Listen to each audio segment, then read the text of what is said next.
I was standing in a small room in New York City when something I had spent years searching for collapsed into a single moment of recognition. The room itself was unremarkable. A narrow space tucked away above a quiet street, lit not by the glare of daylight, but by the soft glow of a single lamp resting on a wooden table. The walls were lined with shelves, holding books whose spines were cracked with age, written in languages I could not read, their pages yellowed by time and touch. There was a faint scent of old paper and oil, the kind of smell that seems to belong to places where men have thought deeply and long. Across from me sat an elderly man. He was not impressive by any outward standard. He did not wear robes or symbols of authority. His posture was relaxed, his expression calm, almost amused, as though he were watching someone struggle with a puzzle whose solution was already obvious to him. On the table between us lay a worn manuscript, its leather cover softened by years of handling, open to a page marked by a simple ribbon. I had come to this room as a seeker, though I would not have admitted it at the time. I had read the scriptures. I had listened to sermons. I had prayed, hoped, and searched for something I could not quite name. Like so many others, I believed that Christ was someone to be found somewhere outside myself, perhaps in history, perhaps in heaven, perhaps through faith strong enough to bridge the distance between God and man. The man before me closed the book gently, as one might close a door, not to keep someone out, but to draw attention to what is already present. He looked directly into my eyes, not harshly, not dramatically, but with a stillness that silenced every argument I had prepared. Then he spoke. 7 words. Quiet, unadorned, without emphasis. Christ is not outside you, he sleeps in you. When he finished speaking, he said nothing more. And in that silence, something ancient stirred. It was not the silence of confusion, though my mind raced to understand what he had meant. It was not the silence of disbelief, though part of me wanted to reject what I had just heard. It was the silence of recognition, the kind that does not announce itself loudly, but settles into you like a memory returning after a long forgetting. For a moment I could not speak. I felt as though the floor beneath the structure of everything I believed had shifted, not violently but decisively, as though a door I did not know existed had quietly opened inward. I became aware in a way that is difficult to describe, that I was standing at the edge of something vast and intimate at the same time. My first reaction was resistance. Surely, I thought, this could not be what generations had prayed for. Surely Christ could not be reduced to something so close, so inward, so personal. I had been taught that Christ was a figure to worship, to adore, to follow from a respectful distance, a savior who came from above, not a presence that slept within. And yet, beneath my resistance, there was another response, older, deeper, quieter, a feeling, not of learning something new, but of remembering something very old. I realized then that what unsettled me was not the strangeness of the statement, but its simplicity. There was no ritual attached to it, no demand for belief, no instruction to struggle, sacrifice, or wait. If it were true, then everything I had been taught to do in order to reach God had been unnecessary. The man across from me watched me carefully, saying nothing, allowing the words to do their work. At last, I asked him what he meant. He did not answer my question directly. Instead, he said something that would guide everything I would later teach. You will not awaken Christ by effort, he said. You awaken him by assumption. Again, silence. That night marked the end of my search and the beginning of my understanding. What I want you to know, what I want you to feel as you listen to me now, is that this is not a story about my past. It is an invitation to your present, because the truth I encountered in that small room in New York is not bound to time, place, or person. It is not reserved for scholars or mystics. It is not dependent on faith in another man's experience. It is something you can test tonight.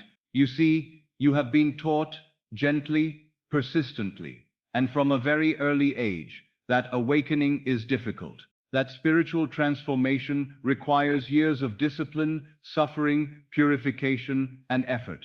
You have been told that Christ awakens only through struggle obedience, or grace granted from somewhere beyond you. But what if that were never true? What if the Christ within you is not waiting for your worthiness, but only for your recognition? What if the reason this truth has eluded so many is precisely because it is too simple to be accepted by the mind that has been trained to believe that all valuable things must be earned through effort? I tell you this with absolute sincerity. The method by which the Christ within you awakens is almost absurd in its simplicity, so simple that the mind dismisses it, so gentle that it feels like nothing is happening, and because of that, almost no one persists with it long enough to discover its power. Yet those who do, those who dare to try it without argument, without strain, without desperation, find that something begins to shift, not dramatically at first, not with visions or thunder, but with a subtle rearrangement of identity, as though a sleeper has begun to stir. This awakening does not begin with belief. It begins with a state, and the doorway to that state is not reached through effort in the waking world, but through surrender at the threshold of sleep. Tonight, when you close your eyes and the world loosens its grip on you, you will approach the same doorway I was shown long ago. You will not be asked to worship Christ. You will not be asked to beg or plead or wait. You will be asked to do something far simpler and far more profound. You will be asked to assume that what you have been seeking is already alive within you. And if you can do that, even faintly, even imperfectly, you will begin to awaken the Christ within, not through faith blind and uncertain, but through law, precise and unfailing. Everything that follows in our time together rests upon this single recognition. Christ is not coming. He is sleeping. And tonight you may begin to wake him. To understand why those words struck me with such force, you must know something of the life I lived before I heard them, and the world in which I heard them. I was born on a small island, Barbados, where religion was as common as the sea air. Scripture was familiar to me from childhood. Hymns, prayers, the language of God, the figure of Christ, all of it surrounded me. And yet, even then, I sensed that there was something missing.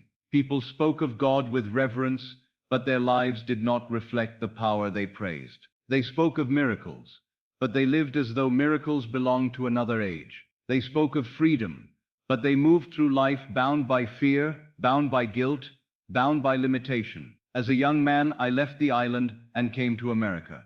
I did not come as a preacher or a mystic. I came as an artist. The theater called me, the world of dance and performance, the discipline of the body, the art of assuming a role so completely that an audience forgets it is watching a play. I studied, I worked, I lived in rehearsal rooms and on stages, and all the while, something within me continued to ask questions that no sermon had answered. Because the stage teaches you something very strange, if you pay attention. A man can put on a character, and for the duration of the performance, that character becomes real. Not as a concept, not as an idea, but as a living presence. The actor feels different. He moves differently. He speaks from a different inner center, and the world responds to him accordingly. In that little world of the theater, you see a law at work, that the state you occupy shapes the reality you experience. At the time, I did not yet connect this to Scripture. I only knew that the outer world was not as fixed as people claimed. A man could become something else, at least for an hour under stage lights. And I began to suspect that life itself might be governed by the same principle. Then came New York City in those years. You must remember the atmosphere of that place and time. It was not the New York of comfort and ease that some imagine. There was desperation in the air. The depression had shaken people to the root. Men who had been confident became anxious overnight. Families who had felt secure suddenly feared the next meal. And when a nation is frightened, it searches for God, whether in churches, in lecturers, in mystics, in movements, in anything that promises relief. The lecture halls were full.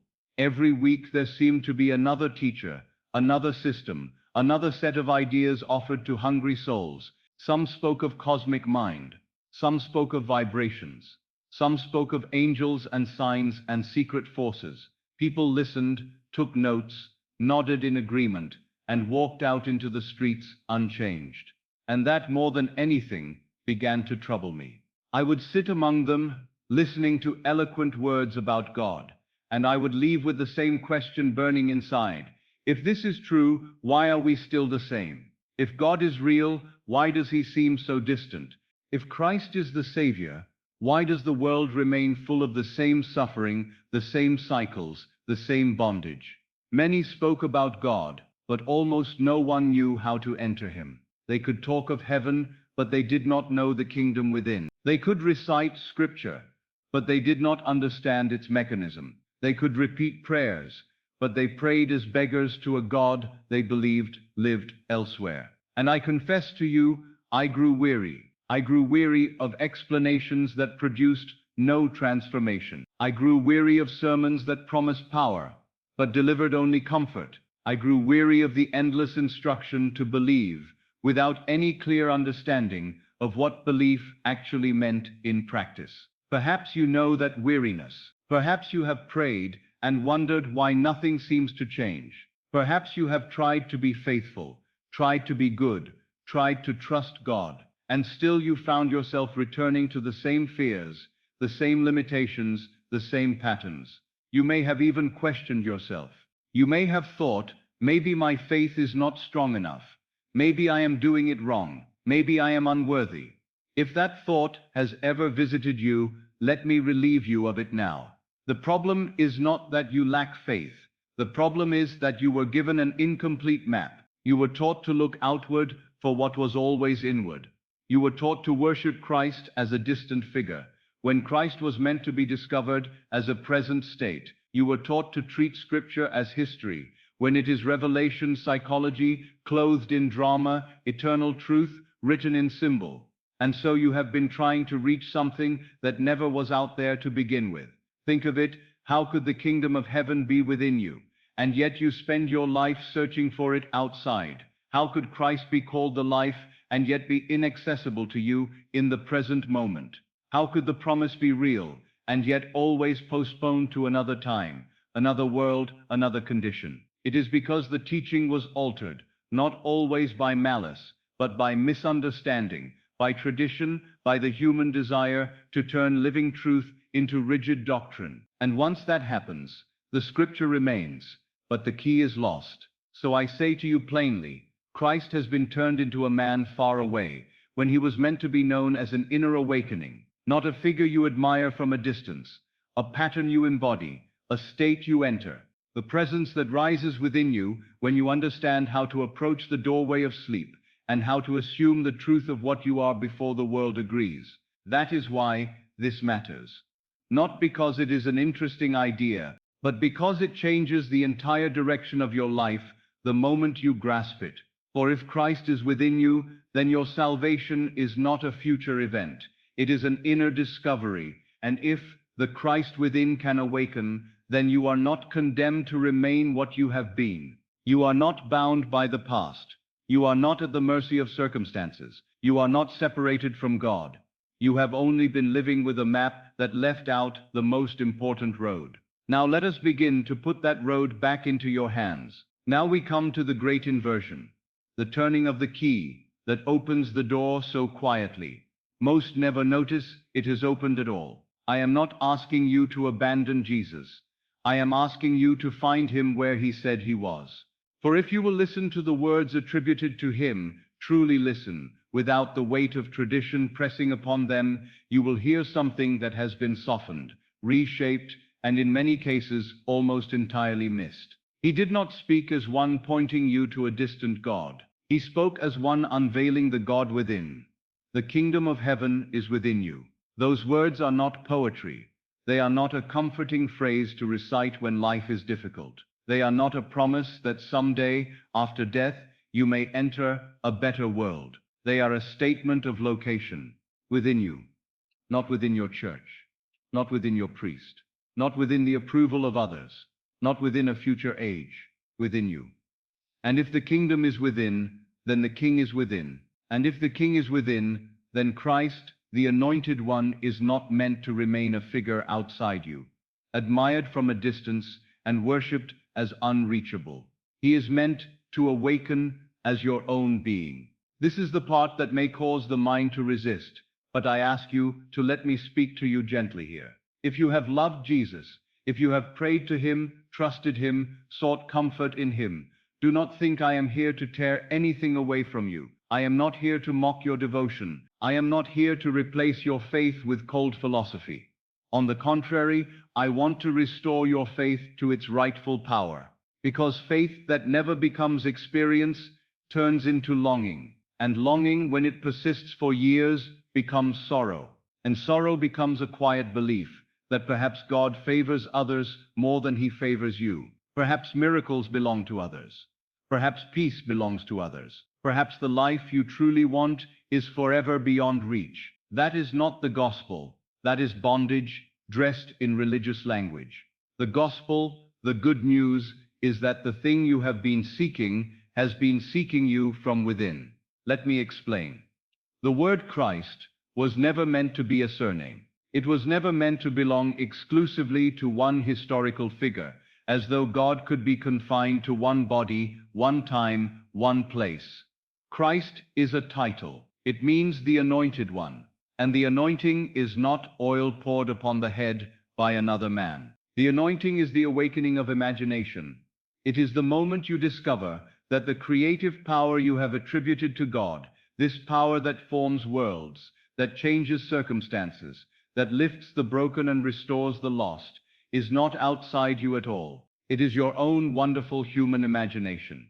I know those words can sound startling if you have been taught to think of imagination as mere fancy, as daydreaming, as escapism. But that is not the imagination spoken of in Scripture. That is not the imagination Jesus demonstrated. Imagination is not a toy. Imagination is the beginning. It is the very womb of creation. It is the power by which the invisible becomes visible. The unseen becomes seen. The word becomes flesh. And when that imagination is awakened, when you begin to use it consciously, deliberately, lovingly, you begin to understand what it means to be anointed. You begin to understand that Christ is not only someone you worship. Christ is something you become aware of. A state, an awakening, a birth. Now, do you see why this truth was so easily misunderstood? If Christ is kept outside you, then you remain forever a seeker, forever a petitioner, forever a beggar at the door of heaven, hoping it will open. But if Christ is within you, then your entire posture changes. You stop begging and you begin assuming. You stop pleading and you begin creating. You stop waiting for an outside savior and you begin awakening the savior within. Yet I must say this carefully, because I know the tenderness of the human heart. Many of you have carried faith through long years. You have trusted God through grief, through illness, through loneliness, through disappointment. And there is a sacredness to that devotion. I do not speak lightly of it, but I tell you this, your devotion was never meant to end in helplessness. Your love for Jesus was never meant to become a quiet acceptance of suffering. You were not meant to spend your life saying, if only God would. You were meant to discover that God already has within you. When Jesus said, I and my Father are one, the world heard arrogance. The religious mind heard blasphemy. But those words are not a boast. They are a revelation of identity. And if he is the pattern, then the pattern is meant to repeat, not as an imitation on the surface, not as a performance in public, but as an inner realization. You and the Father are one. You do not become that by earning it. You awaken to it by discovering it. This is why the Scripture speaks of being born again. It is not an invitation to join an institution. It is not a demand to adopt a label. It is the description of an inner awakening, the birth of a new state. And that birth does not happen by strain. It happens in stillness. It happens when the old self falls quiet. It happens when you pass through the doorway you enter every night without knowing what it truly is. That doorway is sleep. Now do not rush ahead of me. I am not yet going to give you the entire method, because if I do, your mind will take it and begin to argue with it before your heart has had time to recognize it. But I will give you a glimpse, just enough to awaken your curiosity and stir your remembrance. The secret is not hidden in distant mountains. It is not locked in ancient temples. It is not guarded by priests or reserved for the saint. The secret is found at the very edge of your pillow, in that soft, strange interval when the day is fading and the night is drawing near, when your body grows heavy and the world begins to loosen its hold, when your senses begin to dim and your inner world becomes more vivid. There, at that threshold, Christ can be awakened, not by shouting, not by begging, not by effort, but by assumption, by entering a state so naturally that it feels like fact. And when you do that, you will begin to understand why the kingdom is within, because the kingdom is not a place you travel to, it is a state you enter, and Christ is not a figure you chase, he is the life that rises within you when you learn how to enter the state that he is. So let me ask you something, quietly, before we go deeper. What if the reason so many have prayed and felt unanswered is not because God did not hear, but because they were speaking to him as though he were absent? What if the reason so many have worshipped and still felt unfulfilled is not because Christ is far away, but because Christ has been sleeping in them all along? If that is true, and I tell you it is, then the greatest prayer you will ever pray is not a plea for rescue. It is an inner acceptance. It is the moment you dare to feel, even for a few seconds, it is already done, and you carry that feeling into sleep. And you let the night do its holy work. Now we will go further.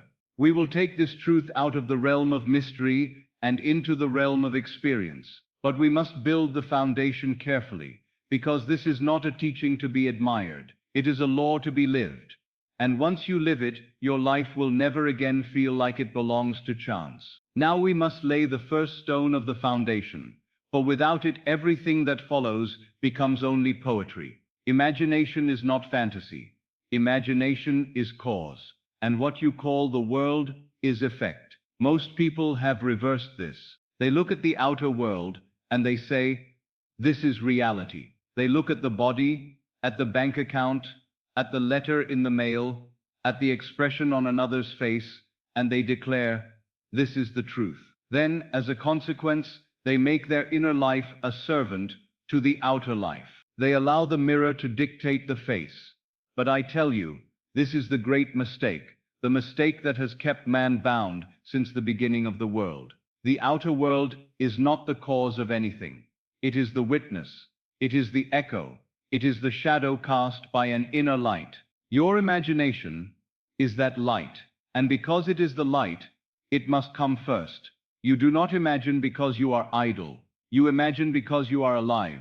Imagination is not something you do occasionally, like a hobby. It is the ceaseless activity of consciousness itself. Even when you believe you are not imagining, you are. When you worry, you are imagining. When you regret, you are imagining. When you rehearse a conversation that has not yet happened, you are imagining. When you relive a scene from years ago and feel it again in your body, you are imagining. The only question is not whether you imagine, but whether you imagine knowingly or unknowingly. For imagination is always creating. It is always impressing the deeper self, the subconscious, causing it to produce in the world of facts the very states you have entertained in the world of mind. Now I know this may sound like a grand statement, and I want to make it simple enough that you can feel it rather than merely think it. Consider how you experience life even now. Have you ever awakened in the morning in a joyful mood without any outer reason? The same room, the same body, the same responsibilities waiting for you. And yet the world looks different. People seem kinder. Possibilities seem nearer. The day feels lighter. And have you ever awakened in a dark mood, again without any outer cause? Everything is the same, and yet everything feels heavier. A small inconvenience becomes an insult. A delayed reply becomes rejection. The same street looks gray. The same conversation feels sharp. What changed? Not the world. The state within you changed, and the world reflected it. That is a small example of the greater law. The world is not independent of consciousness, it is dependent upon it. Scripture has been saying this in 100 ways, and yet we have read it as though it were mere moral instruction. As a man thinketh in his heart, so is he. It does not say, so he will be someday. It says, so is he. Your inner life is not a rehearsal. It is the reality from which the outer world takes its cue. And when you begin to accept this, you begin to see why imagination must be God. Because only God can be cause. Only God can call a thing into being. Only God can begin the chain. If the world is effect, then the one thing behind it, the one thing that determines the pattern of the effect, must be the cause. And that cause is your own wonderful human imagination. Now, what is the name of God? This is where the entire mystery becomes very intimate. The name of God is not a word reserved for churches or prayers. It is not something that must be spoken in a special tone or within a sacred building. The name of God is the name you use every day without thinking. I am. When Moses asked at the burning bush, "What is your name?" the answer came, not in a title, not in an address, but in a revelation of being. I am that I am. Tell them, I am has sent you. And this is the most startling thing. You have been speaking the name of God your entire life. Every time you say, I am tired, you are using it. Every time you say, I am worried, you are using it. Every time you say, I am not enough, you are using it. But you have been using it without knowing what you were doing. For the moment you say, I am, you are declaring being. You are setting a state. And the subconscious, which is the womb of the world, takes what you join to I am and makes it flesh. I want you to pause for a moment and let this settle. If I am is the name of God, then you must never speak it lightly, for it is not mere description, it is decree. It is the creative word. In Scripture it is written, so shall my word be that goeth forth out of my mouth. It shall not return unto me void. That is not poetry, that is law.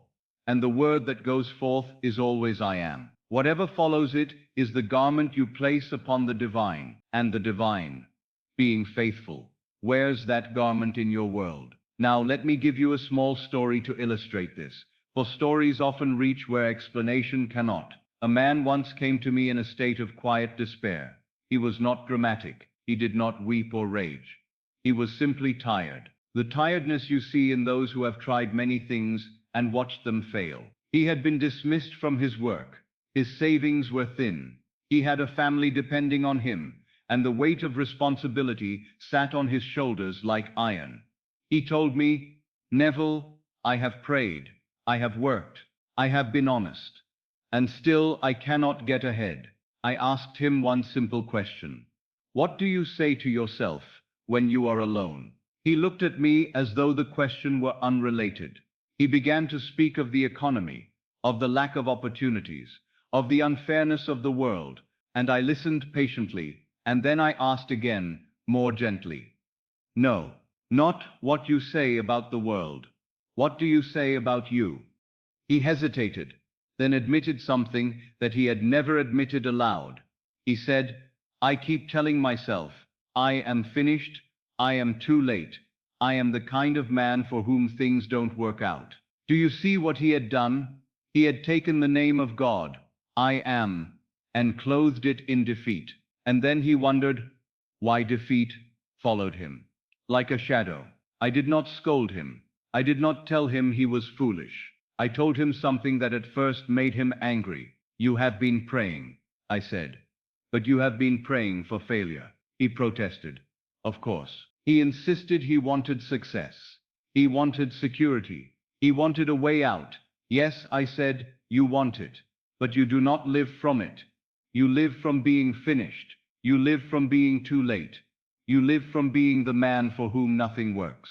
And the world can only mirror the state you live in. Then I gave him one sentence, not 10, not a paragraph, one sentence. And I told him to take it into the doorway of sleep. I said, tonight, when you lie down, do not ask for help. Do not beg. Do not plead. Simply feel this as true. I am supported. I am chosen. I am not too late. He said it sounded childish, and that, I told him, was precisely why it would work. Because the deepest truths are always simple. I instructed him to repeat that sentence softly, not as words alone, but as a mood, to let it become the quiet feeling of being carried, of being upheld by life itself, to fall asleep in the relief of it, as though it were already so. He left still doubtful, but he was willing to try.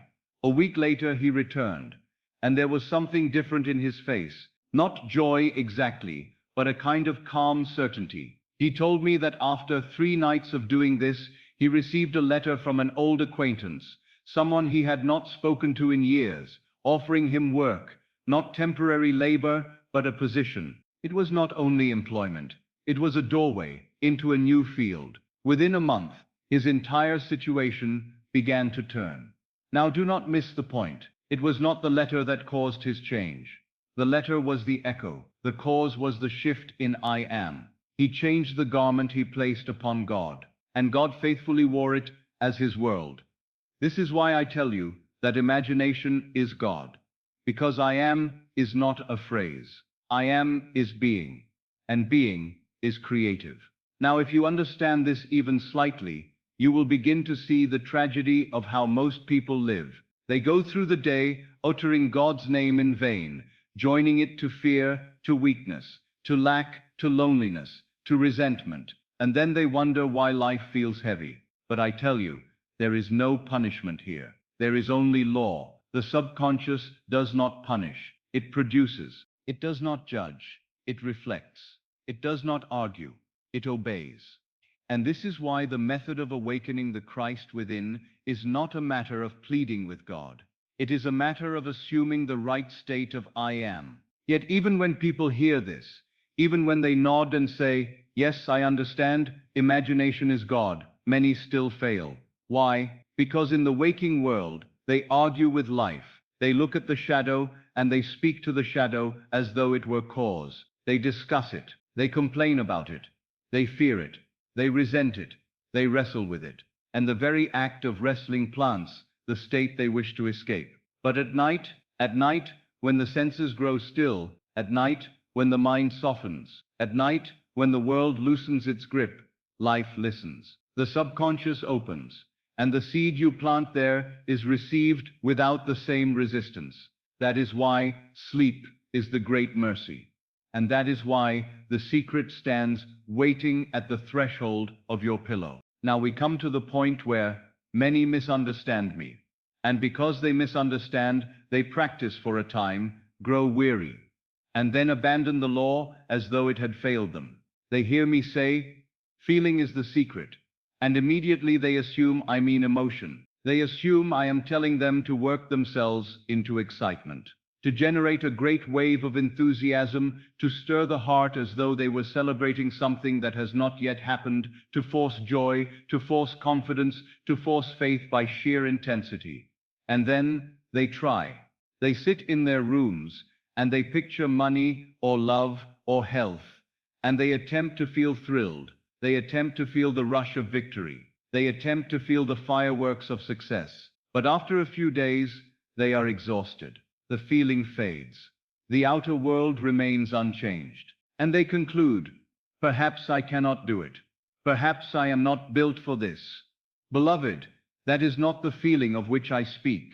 The feeling of the wish fulfilled is not the excitement of getting. It is the stillness of having. There is a world of difference between the two. And if you grasp this difference, you will stop struggling. Let me show you. When you desire something, there is often urgency. There is longing. There is a kind of pressure in the mind, a restlessness. Sometimes it feels like hunger. Sometimes it feels like ache. Sometimes it feels like a constant reaching, as though your hands were outstretched towards something just beyond your grasp. That is the feeling of wanting. And wanting, though it seems natural to you, is the confession of not having. It is lack. It is the state that says, this is not mine yet. I am not there yet. It is not done yet. And the subconscious mind, this deep, Faithful power within you does not hear your words and then debate their meaning. It hears your state. It hears what you are conscious of being. So if your prayer is clothed in wanting, the subconscious receives wanting as the reality. And because it must externalize what it receives, it gives you more wanting. That is why so many live their entire lives in prayer and never receive an answer. They are sincere, yes. They are earnest, yes. But their sincerity is wrapped in the feeling of absence. They pray from the state of not having, and the state of not having reproduces itself faithfully. Now contrast this with a different feeling. Think of something you already possess, something ordinary, something so normal you hardly notice it. Your name, your home, the ability to walk across a room, the sound of your own voice. You do not want your name. You do not long for it. You do not strain to believe it belongs to you. You do not wake each morning hoping you will still have it. You simply have it. And because you have it, there is a quiet certainty about it. There is no emotion required. There is no excitement. There is no urgency. There is no desperate prayer. There is only the calmness of a settled fact. That calmness, that quiet, ordinary sense of possession is the feeling of the wish fulfilled. It is not theatrical. It is not noisy. It is subtle. And that subtlety is precisely what makes it powerful. Let me give you a simple metaphor, because the mind understands through images. Imagine you have lost something precious, perhaps a small object with meaning to you. A ring, a letter, a key. You realize it is missing, and at once the mind becomes agitated. You search, you look under the bed, in pockets, on the table, in every corner. You replay where you last saw it. You feel uneasy. You cannot relax. That agitation is wanting. That is the state of absence. Now imagine you find it. Perhaps it was in the very place you looked first, but did not notice. You pick it up, and what happens in that moment? There may be a brief wave of relief. Yes, a soft breath, a loosening in the chest. And then it is over. You stop searching. You do not continue to run from room to room. You do not keep asking, where is it? You do not keep feeling anxious. Why? Because the search has ended. You have it. That is the feeling you must learn to enter when you pray.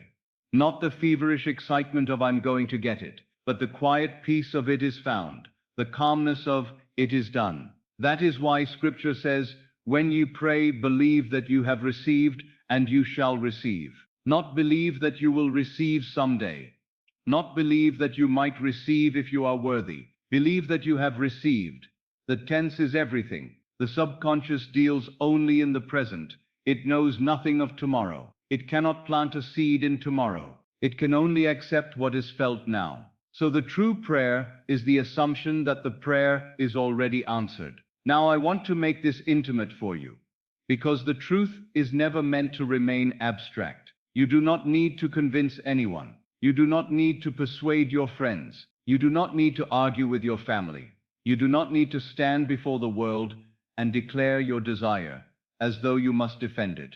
You only need to persuade the silence within you, the deep quiet place where you are alone with your own being. Because the subconscious does not respond to what you say in public. It responds to what you accept in private. It responds to the mood you return to when no one is watching. It responds to the inner atmosphere you live in when the day is done and you are alone with yourself. That is why so many can speak positive words and still live in misery. Because the words are not the secret. Feeling is the secret. And feeling, as I use the word, means acceptance.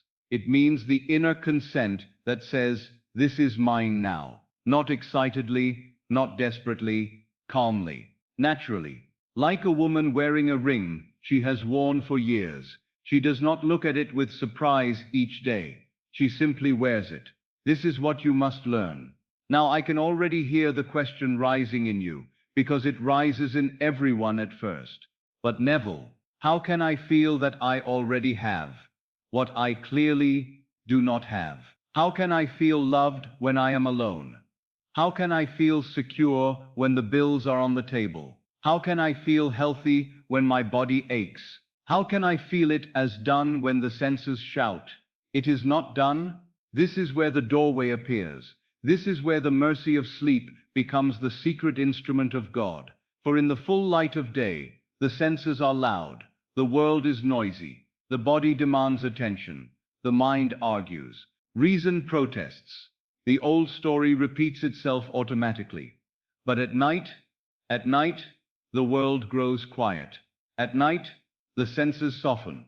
At night, the outer man releases his grip, and the inner man, your imagination, becomes vivid, near, receptive. There is a moment, just before sleep, when you are not fully awake and not yet asleep. A moment when you could still open your eyes if you wished, but you would rather not. A moment when the body is heavy and the mind is floating. That is the state in which feeling can be changed without strain. That is the moment when you can enter the calmness of possession, not by arguing with facts, but by withdrawing from them. That is when the silence is most open. And that is why the ancient ones loved the night. Not because night is mysterious in itself, but because night is the natural doorway through which the inner world can be impressed upon the deeper self. So I say to you now, with great tenderness and great certainty, the secret is not to force feeling in the day when the senses are loud. The secret is to enter the feeling at night when the senses are quiet. And in the next section, I will take you directly into that doorway. I will show you, in the simplest and most practical way, how to approach sleep as a holy threshold, and how to carry into it the feeling that awakens the Christ within. For when the silence is open, it receives, and what it receives, it must express. Now we come to what I have called the golden door, the quiet entrance into the workshop of creation. And if you grasp this, not merely with the mind but with practice, you will understand why I say the Christ within you can be awakened without strain, without struggle, and without begging any power outside yourself.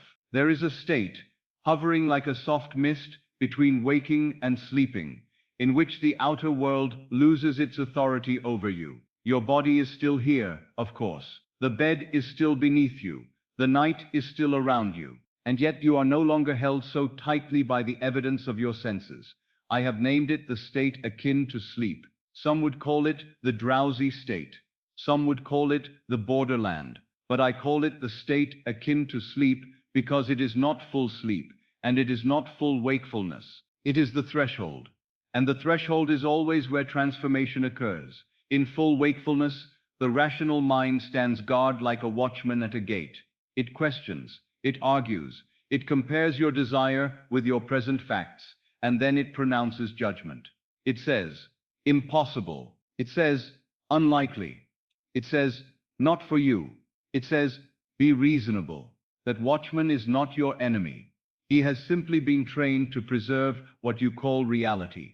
He has been trained by years of experience to protect you from disappointment by keeping you loyal to the familiar. But this watchman has one weakness. He grows drowsy. And when he grows drowsy, the gate opens. In the state akin to sleep, the watchman relaxes his grip. He does not disappear, but he becomes quiet. The sharp edge of doubt dulls.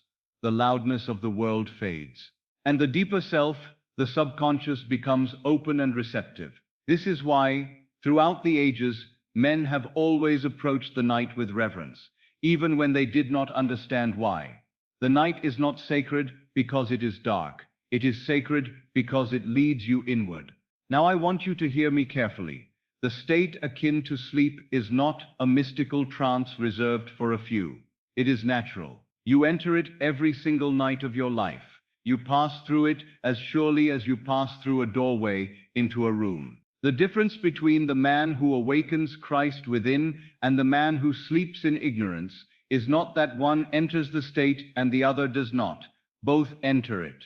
The difference is this: one enters it knowingly, with a chosen seed, and the other enters it blindly, carrying the weeds of the day. Most people go to bed with their minds full of arguments, worries, regrets, and fears. They carry the weight of what they do not want into that receptive state. And because the subconscious is faithful, it receives those impressions and brings them forth as tomorrow's experiences. Then they wake and say, Life repeats itself. Yes, because you repeat yourself. Night after night, you fall asleep in the same inner state, and the world has no choice but to mirror it. But you are not here to repeat the old world. You are here to create a new one. So let me take you into the practice with the reverence it deserves, not as a trick, not as a little technique to add to your collection, but as a ritual of awakening. When you prepare for sleep tonight, do not rush as though you are merely collapsing into rest. Approach it as you would approach a sacred threshold. Lie down in a position that is comfortable. There is no holiness in discomfort. I have said many times that the body should be as relaxed as a rag. If you prefer to lie on your back, do so. If you prefer your side, do so. The posture matters only insofar as it allows stillness. Now begin to quiet the body, not by force, but by consent. Let the muscles release. Begin at the feet. Feel them soften. Let the ankles loosen. Let the calves grow heavy. Let the knees relax, and the thighs and the hips. Feel the weight of the body sinking into the bed, as though the bed were receiving you completely. Allow the abdomen to soften. Let the shoulders drop. Let the hands become limp. Let the jaw release. Let the tongue rest easily. Let the forehead smooth. You are not doing something. You are allowing something. And as the body becomes still, the mind begins to follow. Now notice your breathing. Do not try to control it harshly. Simply let it become gentle. A soft breath in, a soft breath out. If the mind wanders, do not scold yourself. Wandering is natural. The mind has spent an entire day chasing things. It will not become still in an instant. Let thoughts pass as though they were carriages moving down a street outside your window. You do not chase them. You do not fight them. You simply let them go by. And then, as the body grows heavier and the mind begins to float, you will notice a change. The outer world begins to feel distant. The room becomes less important. The day becomes less urgent. You may still hear sounds, but they no longer pull you outward. Your attention begins to fall inward, as though it were dropping from the head into the chest, from the surface into depth. That inward falling is the beginning of the state akin to sleep. It is a very gentle thing. There is nothing violent about it. And it is here, right here, that you must become deliberate. Because in this state, imagination is not merely a picture. It is an act. Now, most people make a mistake at this point. They imagine their desire as though they were watching it from a distance, like a spectator in a theater. They see themselves in a scene, as though observing from above, and they wonder why it does not take root. But I tell you, you must not watch yourself. You must be yourself. Do not look at Neville having the thing. Be the one having it. This is an enormous distinction, and it is the difference between a wish and an assumption. If I ask you to imagine holding a rose, and you see yourself holding it from across the room, you have not truly imagined, you have observed. But if you feel the stem in your hand, if you sense the texture, if you smell the fragrance as though it were near your face, you have entered the experience, and the subconscious speaks only the language of experience. So when you enter the state akin to sleep, you must choose a single imaginal act that implies your desire is already fulfilled. Not the process of getting it, not the struggle, not the bridge of events, only the end. If you desire peace, then imagine yourself already at peace. If you desire love, then imagine yourself already loved. If you desire health, then imagine yourself already strong and at ease. If you desire freedom from financial strain, then imagine yourself already free, already secure, already breathing without that old weight. And you must make it simple. This is another place where people fail. They create long dramas in the mind. They try to imagine every step, every detail, every conversation, every possible outcome. The mind grows tired. The scene becomes cloudy, and they fall asleep in confusion. No, choose one small act that would naturally occur after the fulfillment. A simple scene, brief enough to loop easily, and vivid enough to feel real. If you were already loved, what would you experience? Perhaps it would be the sound of someone's voice speaking your name with warmth. Perhaps it would be the feeling of an arm around you, not in excitement, but in familiarity, as though it were normal. Perhaps it would be a quiet moment of being cherished, the kind that does not shout, but settles. If you were already secure, what would you experience? Perhaps it would be the calm act of paying a bill without flinching. Perhaps it would be the feeling of relief in your chest, the absence of that tightness you have carried for years. Perhaps it would be hearing someone say, "I'm so glad things worked out," and feeling that it is ordinary, not surprising. If you were already healed, what would you experience? Perhaps it would be walking easily, without thinking of the body at all. Perhaps it would be waking in the morning and stretching and smiling because the body feels normal again. This is what you do. You choose one scene, and then you enact it inwardly, in the state akin to sleep, not once, like a performance, but gently, repeatedly, like a lullaby. You loop it, not with effort, but with ease. And as you loop it, you allow yourself to enter it more deeply each time. You do not strain for vividness. You do not force emotion. You simply accept the reality of the act. You let the feeling of it grow natural. Now there is a moment that comes, quiet, subtle, but unmistakable, when the imaginal act takes on what I call the tones of reality. It stops feeling like I am pretending and begins to feel like I am experiencing. You may not even notice when it happens. You simply realize you are in it. That is the planting. That is when the seed goes in. And if you fall asleep at that point, you have succeeded. In fact, falling asleep while in the act is the crown of the practice, because it means the last impression upon consciousness is the impression of the wish fulfilled. And that last impression is the one that sinks deepest. Now let me say something here that will save you unnecessary anxiety. Many people worry about doing it perfectly. They ask, "Neville, what if my mind wanders? What if I cannot hold the scene? What if I fall asleep too quickly? What if I forget what I was doing?" Beloved, you are not trying to pass an examination. You are entering a state. Yeet. And a state is assumed by familiarity, not by strain. If your mind wanders, gently bring it back. If you fall asleep quickly, rejoice. The state has carried you. If you forget, return the next night. This is a way of life, not a single heroic effort. Now I want you to understand why this state is so powerful, and why it is the very place where the Christ within can be awakened.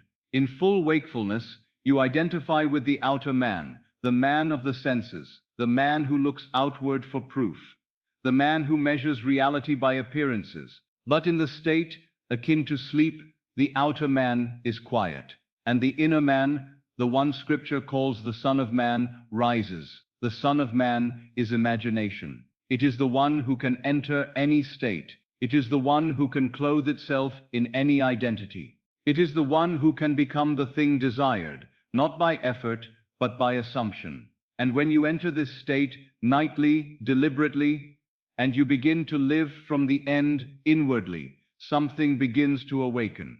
Not as a doctrine, not as a belief, but as a presence. You begin to feel that you are more than your circumstances. You begin to feel that you are not the victim of your past.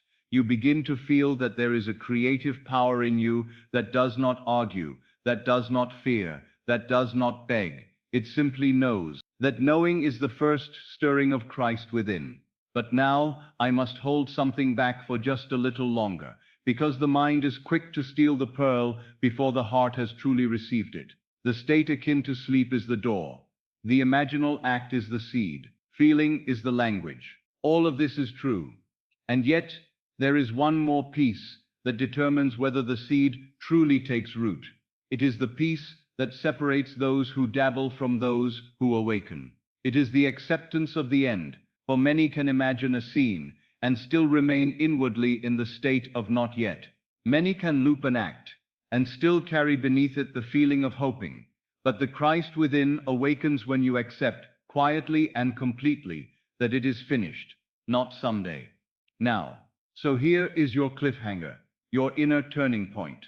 You now know the door. You now know how to enter the borderland. You now know how to plant a simple seed. But in the next part, I will show you the royal secret that makes the seed irresistible to life itself, the acceptance of the end. Because it is there, when you cease looking for proof and become the proof, when you stop seeking Christ and allow Christ to rise as you, that the awakening truly begins. Now let us come to the heart of it, the secret that sounds too simple for the mind, and yet is the very thing that wakes the Christ within. To live in the end is not to pretend, it is not to deny what your senses report, it is not to put a smile upon sorrow and call that faith. To live in the end is to move your center of being. It is to shift where you are living from. Most people live from the outer man. They live from what has already happened. They live from what the world has shown them, from what others have said, from what yesterday proved, from what the body feels, from what the bank balance declares, from what the mirror reflects. And because they live from that, they continue to create it. They are like a man who stands before a mirror and argues with the reflection. He frowns at it and begs it to smile. He raises his voice and demands it change. He points to the image and says, "This is the cause." But the mirror has never been the cause. It is only the witness. Living in the end is turning away from the mirror.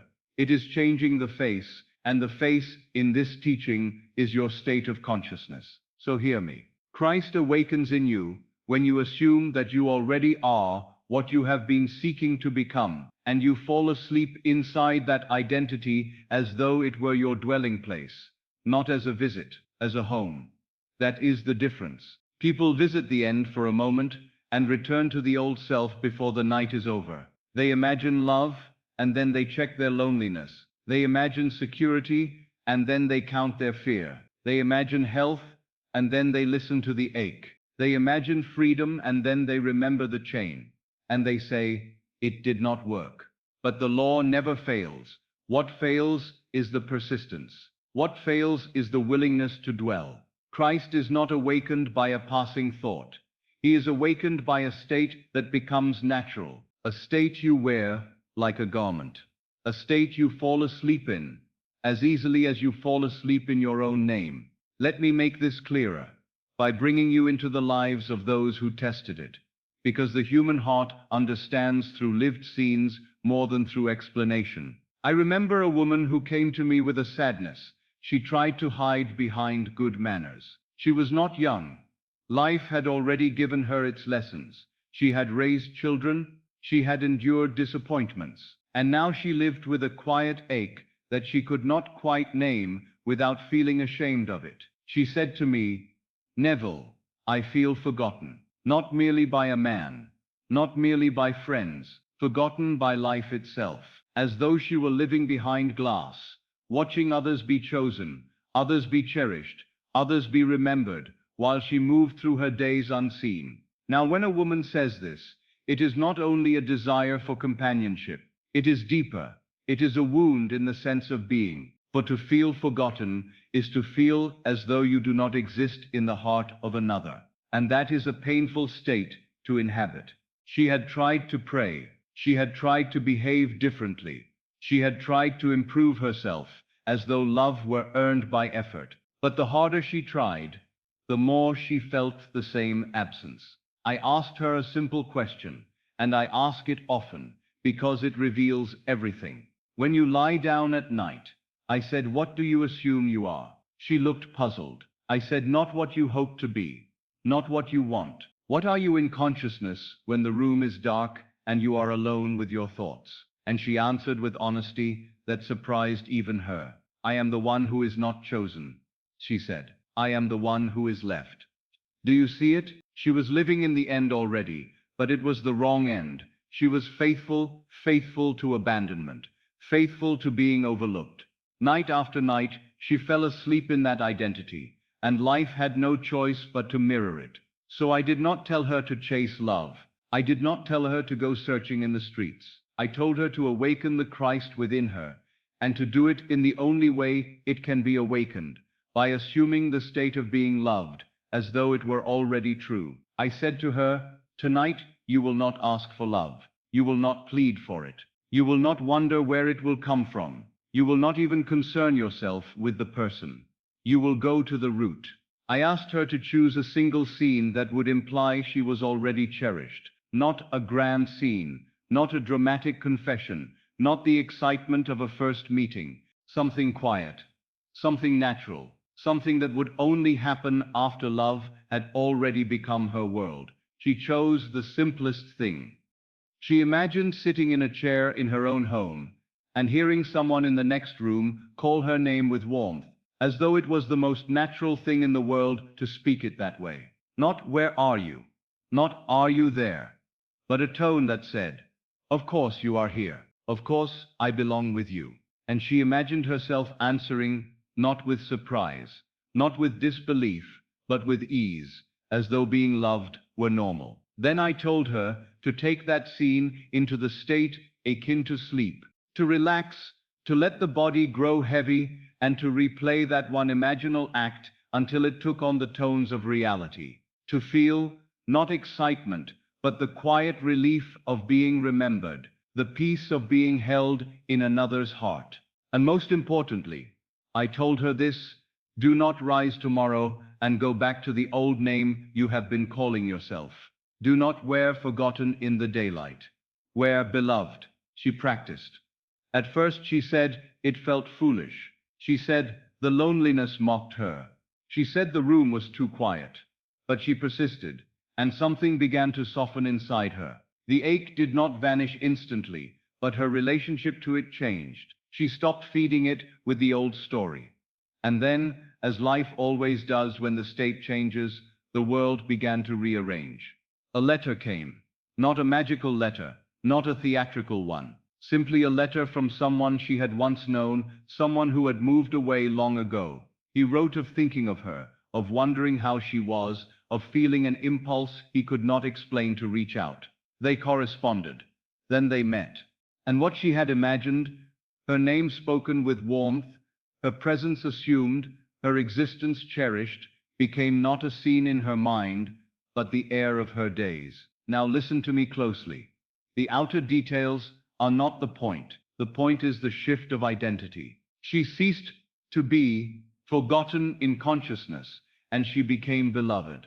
And that is what I mean by living in the end. You do not wait for the world to call you loved so that you may feel loved. You feel loved first, as a state, and the world is compelled to reflect it. That is the awakening of Christ, because Christ is the one who claims the state without permission.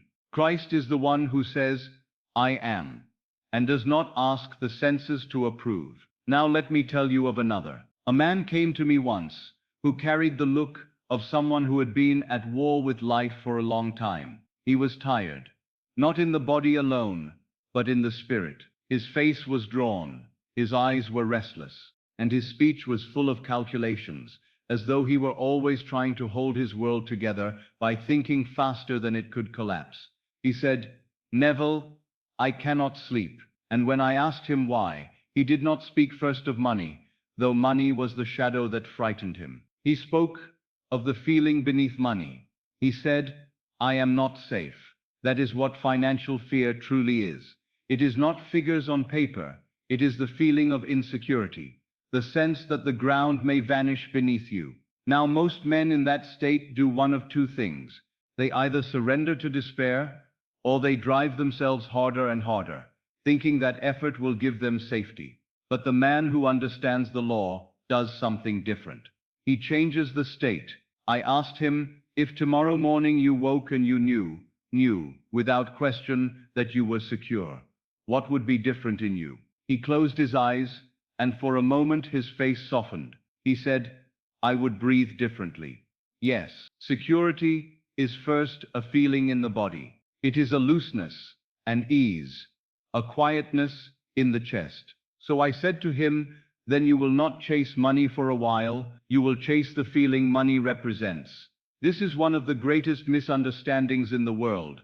Men chase symbols and forget the substance. They chase the outer event and forget the inner state that produces it. I instructed him to do something that sounded, to his mind, almost insulting in its simplicity. I said, "Tonight, you will fall asleep in relief." He stared at me. "How can I feel relief," he said, "when nothing has changed?" And I told him, If you wait for facts to change before you feel relief, you will live and die in strain. The law is reversed. Feel relief first, and facts will be forced to follow. So I gave him an imaginal act. He was to imagine himself paying a bill, not in panic, not in dread, but calmly, almost absent-mindedly, like a man for whom money is a servant and not a master.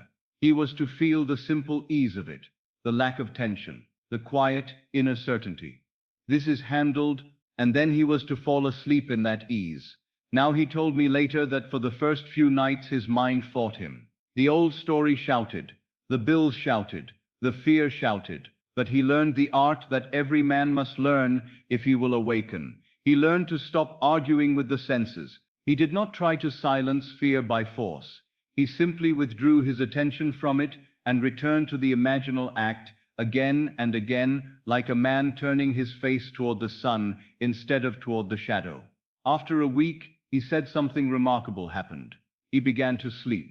Not because the outer world had yet changed, but because the inner state had changed. And when the inner state changes, the body obeys. You cannot live in security inwardly and remain restless outwardly. Then, as it always does, the outer world began to echo his new state. A position opened. Not one he had pursued anxiously, but one that came through a simple introduction, a conversation that seemed ordinary at the time. He accepted it. His income increased, his circumstances stabilized. And again, do not miss the point. The job did not create his security. His security created the job. He lived in the end, secure, relieved, provided for, and the world rearranged to fit his new address. That is what it means to awaken the Christ within. Because the Christ within is the one who can say, I am secure, while the world still trembles, and then fall asleep in that truth until the world yields. Now let me give you one more, because many of you carry not only longing and fear, but concern for the body. And the body, when it speaks loudly, can seem like the most convincing argument of all. A woman came to me whose health had grown fragile. She did not dramatize it. She spoke plainly. She had grown accustomed to discomfort, which is one of the saddest things a human being can grow accustomed to. It had become normal to her to feel unwell. And when a state becomes normal, it becomes a prison. She said, Neville, I am tired of thinking about my body. I want to live like other people live. I want to wake and not measure myself. I asked her, do you remember what it felt like to be normal? She looked away, and I saw tears rise, because she did remember, and remembering made the contrast painful. So I did not ask her to imagine some grand miracle. I did not ask her to picture doctors applauding or dramatic recoveries. I asked her to imagine normality. For normality is a state. It is the great forgotten blessing to move through the day without the body constantly demanding attention. I told her to choose an imaginal scene so ordinary that it would seem almost meaningless to the rational mind. I said, imagine yourself waking in the morning, sitting up in bed, and stretching with ease. Feel it. Not excitement, not surprise. Ease. A stretch that is so natural, you do not even think to celebrate it. And then I asked her to add one thing, one quiet thought that would arise naturally in a body that is well. Another beautiful day, she would think. Simply. Not as a forced affirmation, but as a natural response of a person whose body does not argue. She was to repeat that scene in the state akin to sleep until it felt like memory rather than fantasy. Until her body, even in imagination, began to respond as though it were true. For the body is the servant of consciousness. It always has been. You see, the body is not an independent tyrant. It is a faithful mirror. It shows you what you have accepted as true of yourself over time. So she practiced. At first, she said, the ache of her old state tried to intrude. The senses tried to pull her back to the familiar identity of fragility. But she did not fight. She returned again and again to the imaginal act of normality. And something began to happen that many have experienced and yet few understand. Her relationship to her body changed first. She stopped expecting discomfort. She stopped identifying herself as the unwell one. She began to feel a quiet authority return, not over the body by force, but over her own state. And then, slowly, the body began to follow. One day, she found herself walking without thinking of it. Another day she realized she had gone an entire morning without the old heaviness. Then she noticed her sleep had deepened. Her appetite returned. Her mood lifted. Was it instantaneous? No, but it was lawful. Because she changed the state, and the body being effect began to reflect the new cause. She had moved from fragile to normal, and in that shift, Christ was awakening. For what is the Christ within, if not the power to assume the state of wholeness, while the senses still report brokenness? Now, after these stories, I want you to feel something very clearly. Living in the end is not a performance for the world. It is a decision made in secret. It is the quiet choice of identity. You do not wait for permission. You do not wait for proof. You do not wait for the outer world to become kind before you become free. You claim the state first, and you sleep in it. This is why I say you can begin to awaken Christ in one night. Not because everything will appear in one night, but because the direction of your life can turn in one night. A ship does not need to arrive at its destination in the same moment it changes course. But the moment it changes course, the destination is decided. Tonight, you can change course. Tonight, you can stop falling asleep as the old self, the forgotten one, the unsafe one, the fragile one, the one who waits, and you can fall asleep as the new self, beloved, provided for, whole, Christ awake. Now I know what the mind will say. It will say, this sounds like make-believe. Yes. At first it does, because every truth looks like madness to the senses until the senses are forced to bow to it. Every new state begins as a contradiction. If it did not contradict your present facts, you would already be living it. So do not be frightened by the feeling of unreality at the beginning. At the beginning, the new state feels strange, because the old state has been worn for years like a familiar coat. You know its weight, you know its smell, you know its pockets. Even if it has kept you cold, it is familiar. The new garment feels unfamiliar at first, but you persist. You wear it in the night. You wear it in the morning. You return to it whenever you notice. You have slipped back into the old, and gradually it becomes natural. And when it becomes natural, it becomes inevitable. For the world cannot help but harden your assumption into fact. This is the law. Now we have spoken of living in the end as identity, as sleeping in a state. We have seen it in love, in security, in health. But there is another power that supports this awakening, and it is one of the most merciful teachings I have ever given, the power to revise, to cleanse the day, to free yourself from the weight of yesterday, so you do not carry it into the womb of night. And that is where we must go next. Now we come to a practice so simple, so merciful, and so quietly powerful that many overlook it until they discover that it can lift burdens they have carried for years. It is called revision, and I tell you plainly, if you will make this one practice your nightly habit, you will begin to feel as though chains are dropping from your wrists that you did not even realize were there. Most people believe they are prisoners of their past. They believe that what happened has happened, that what was said has been said, that the wound is permanent, that the mistake is carved in stone. They may try to move on, they may try to forget, but the past does not release them, because they keep returning to it in consciousness. They do not understand this. The past is not something behind you in time. The past is a state you keep visiting now. Every time you replay an old scene with feeling, you are not merely remembering it, you are recreating it. You are planting it again. You are keeping it alive in the womb of the subconscious, and the subconscious, faithful as it is, must continue to express the consequences of what you keep impressing upon it. So when I speak of revision, I am not speaking of denial. I am not asking you to pretend something never happened. I am telling you how to do what Scripture calls forgiveness, in its true sense, not moral forgiveness. Not the kind that says, I forgive you, while still feeling the sting. Not the kind that smiles outwardly, but carries the wound inwardly. True forgiveness is not a decision. True forgiveness is a change of state. It is the erasing of the old scene by replacing it with a new one so fully that the old loses its power to govern your life. This is why I call revision the purification of the temple, because your consciousness is the temple, and most people carry into sleep the debris of the day, resentments, regrets, humiliations, fears, inner arguments, harsh words they wish they had not spoken, moments they wish had gone differently. They carry these into the state akin to sleep, and the subconscious receives them, and tomorrow becomes a continuation of yesterday. But the one who awakens Christ within does something different. He cleans the temple before he enters the holy place of sleep.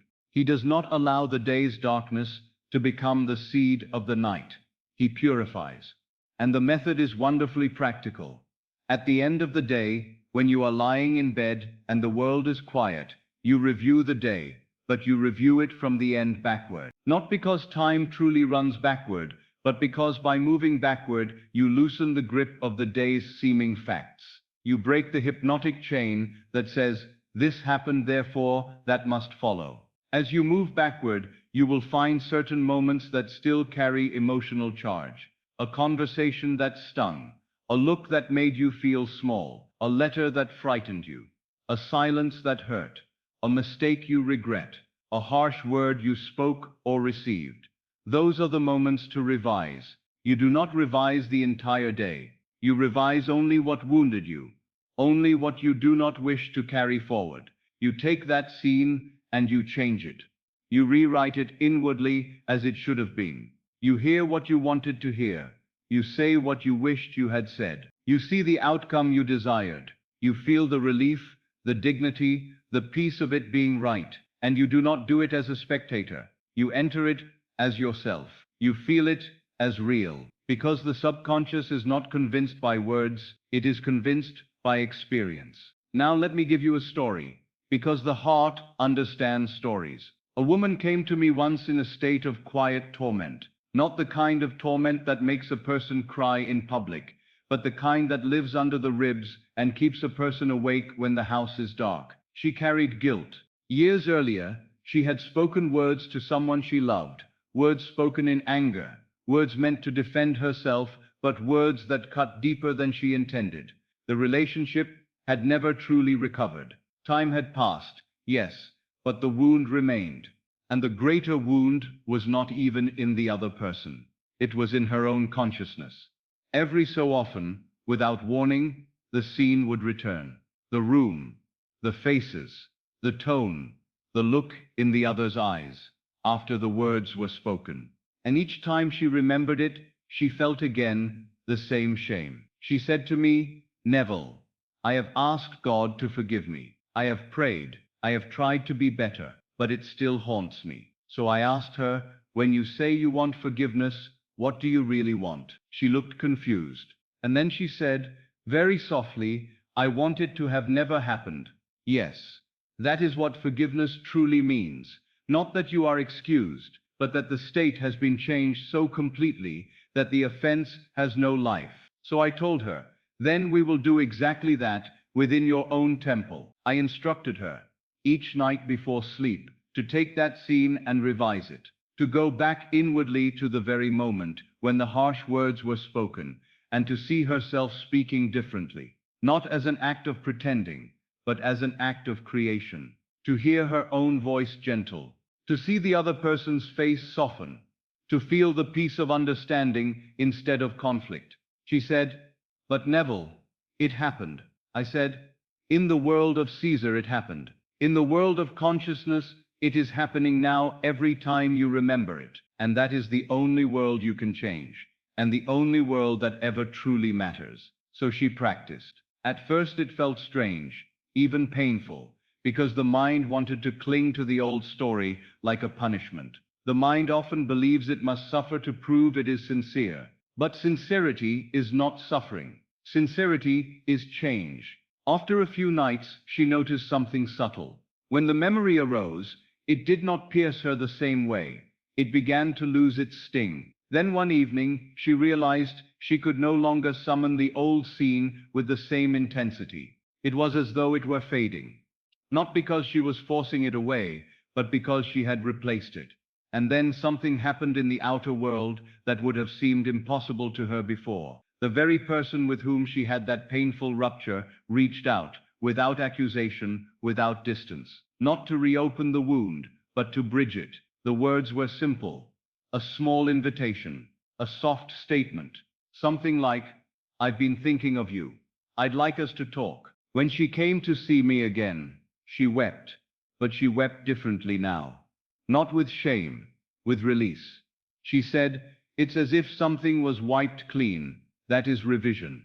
And this is why I tell you forgiveness is not moralism. Forgiveness is not forcing yourself to be noble while still bleeding inside. Forgiveness is the removal of the state. When you revise, you are not merely making yourself feel better. You are changing the pattern from which tomorrow grows. You are taking the seed out of the soil. You are cleansing the temple. Now you may ask, "But Neville, what about the other person? Do I control them?" No, you do not control anyone, but you do change your world. And your world is your consciousness objectified. When you change the assumption within you, you meet a different expression without you. You encounter a different arrangement of life. You are not forcing another's will. You are selecting a different state of relationship, and life, being faithful, reflects the state you occupy. This is why revision is so deeply connected to the awakening of Christ within. Because Christ is the power to rise above appearances. Christ is the power to refuse to be defined by yesterday. Christ is the power to say, "This is not my story anymore," and to mean it so deeply that the world must echo the change. Most people go to sleep, carrying the old man, the old identity, the old wounds, the old resentments, the old shame, and they wake up as the same man, because they have never died to him. But revision is a kind of death, a gentle death. You lay the old day down. You bury the old scene. You refuse to keep it alive with your feeling. And then you awaken lighter, freer, cleaner. Do you see now why I call it purification? Because the temple must be clean for the Christ to rise. If you go to sleep in resentment, you will wake in a world that gives you reason for resentment. If you go to sleep in guilt, you will wake in a world that keeps guilt alive. If you go to sleep in fear, you will wake in a world that seems to justify fear.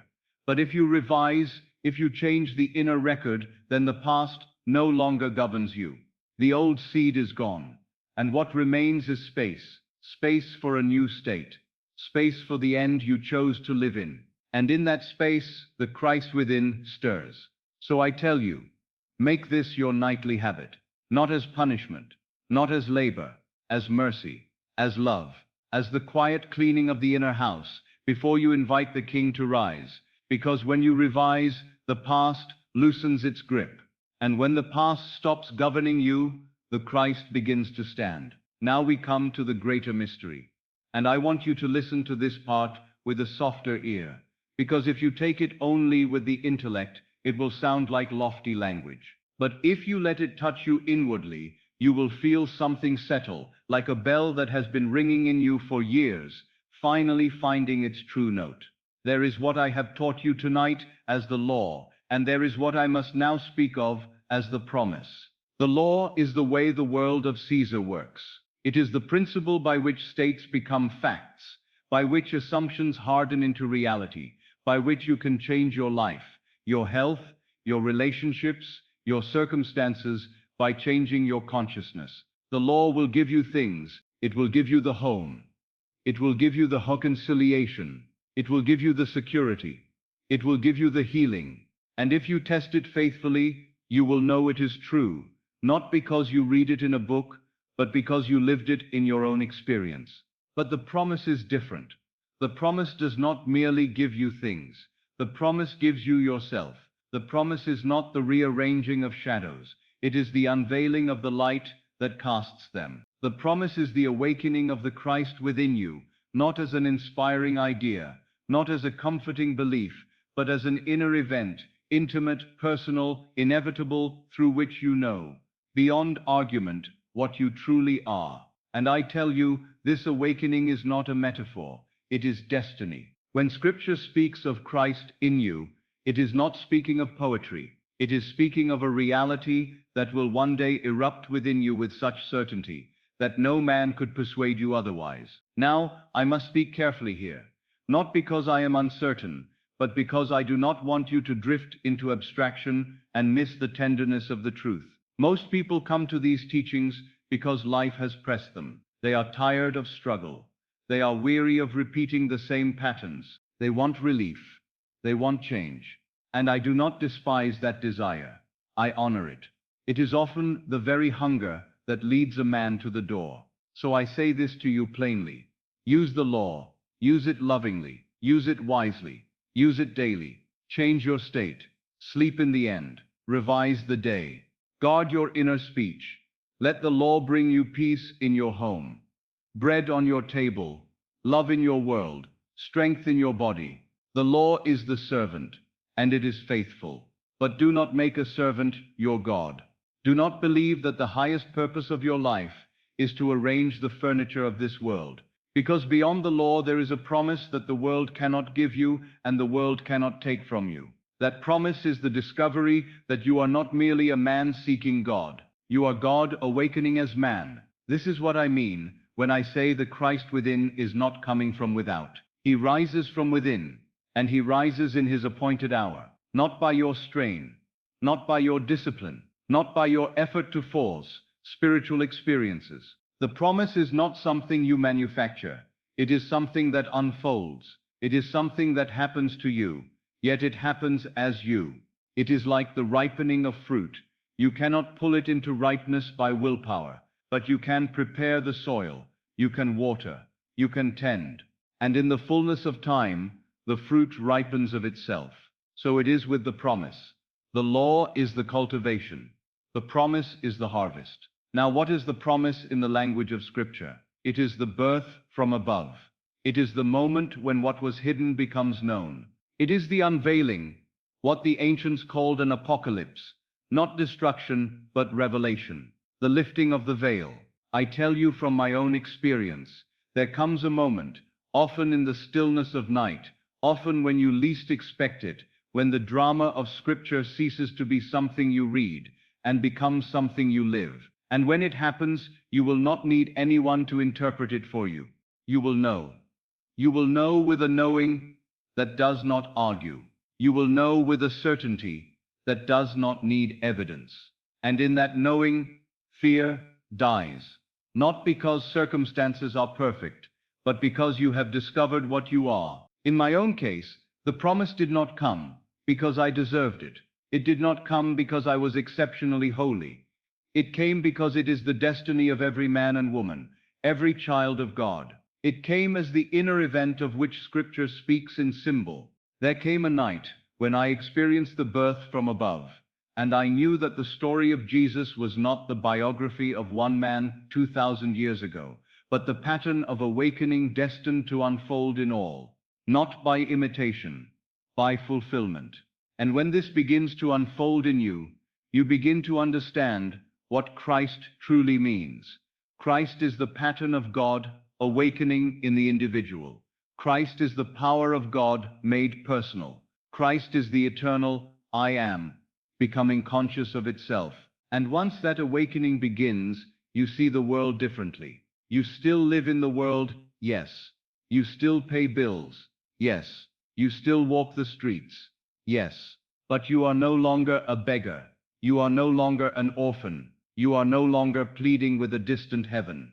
Because you have tasted the kingdom within. You have felt the presence that says quietly, I am. And in that presence, you understand that the Christ within was never absent. He was only asleep. Now I know what the mind may do here. It may become impatient.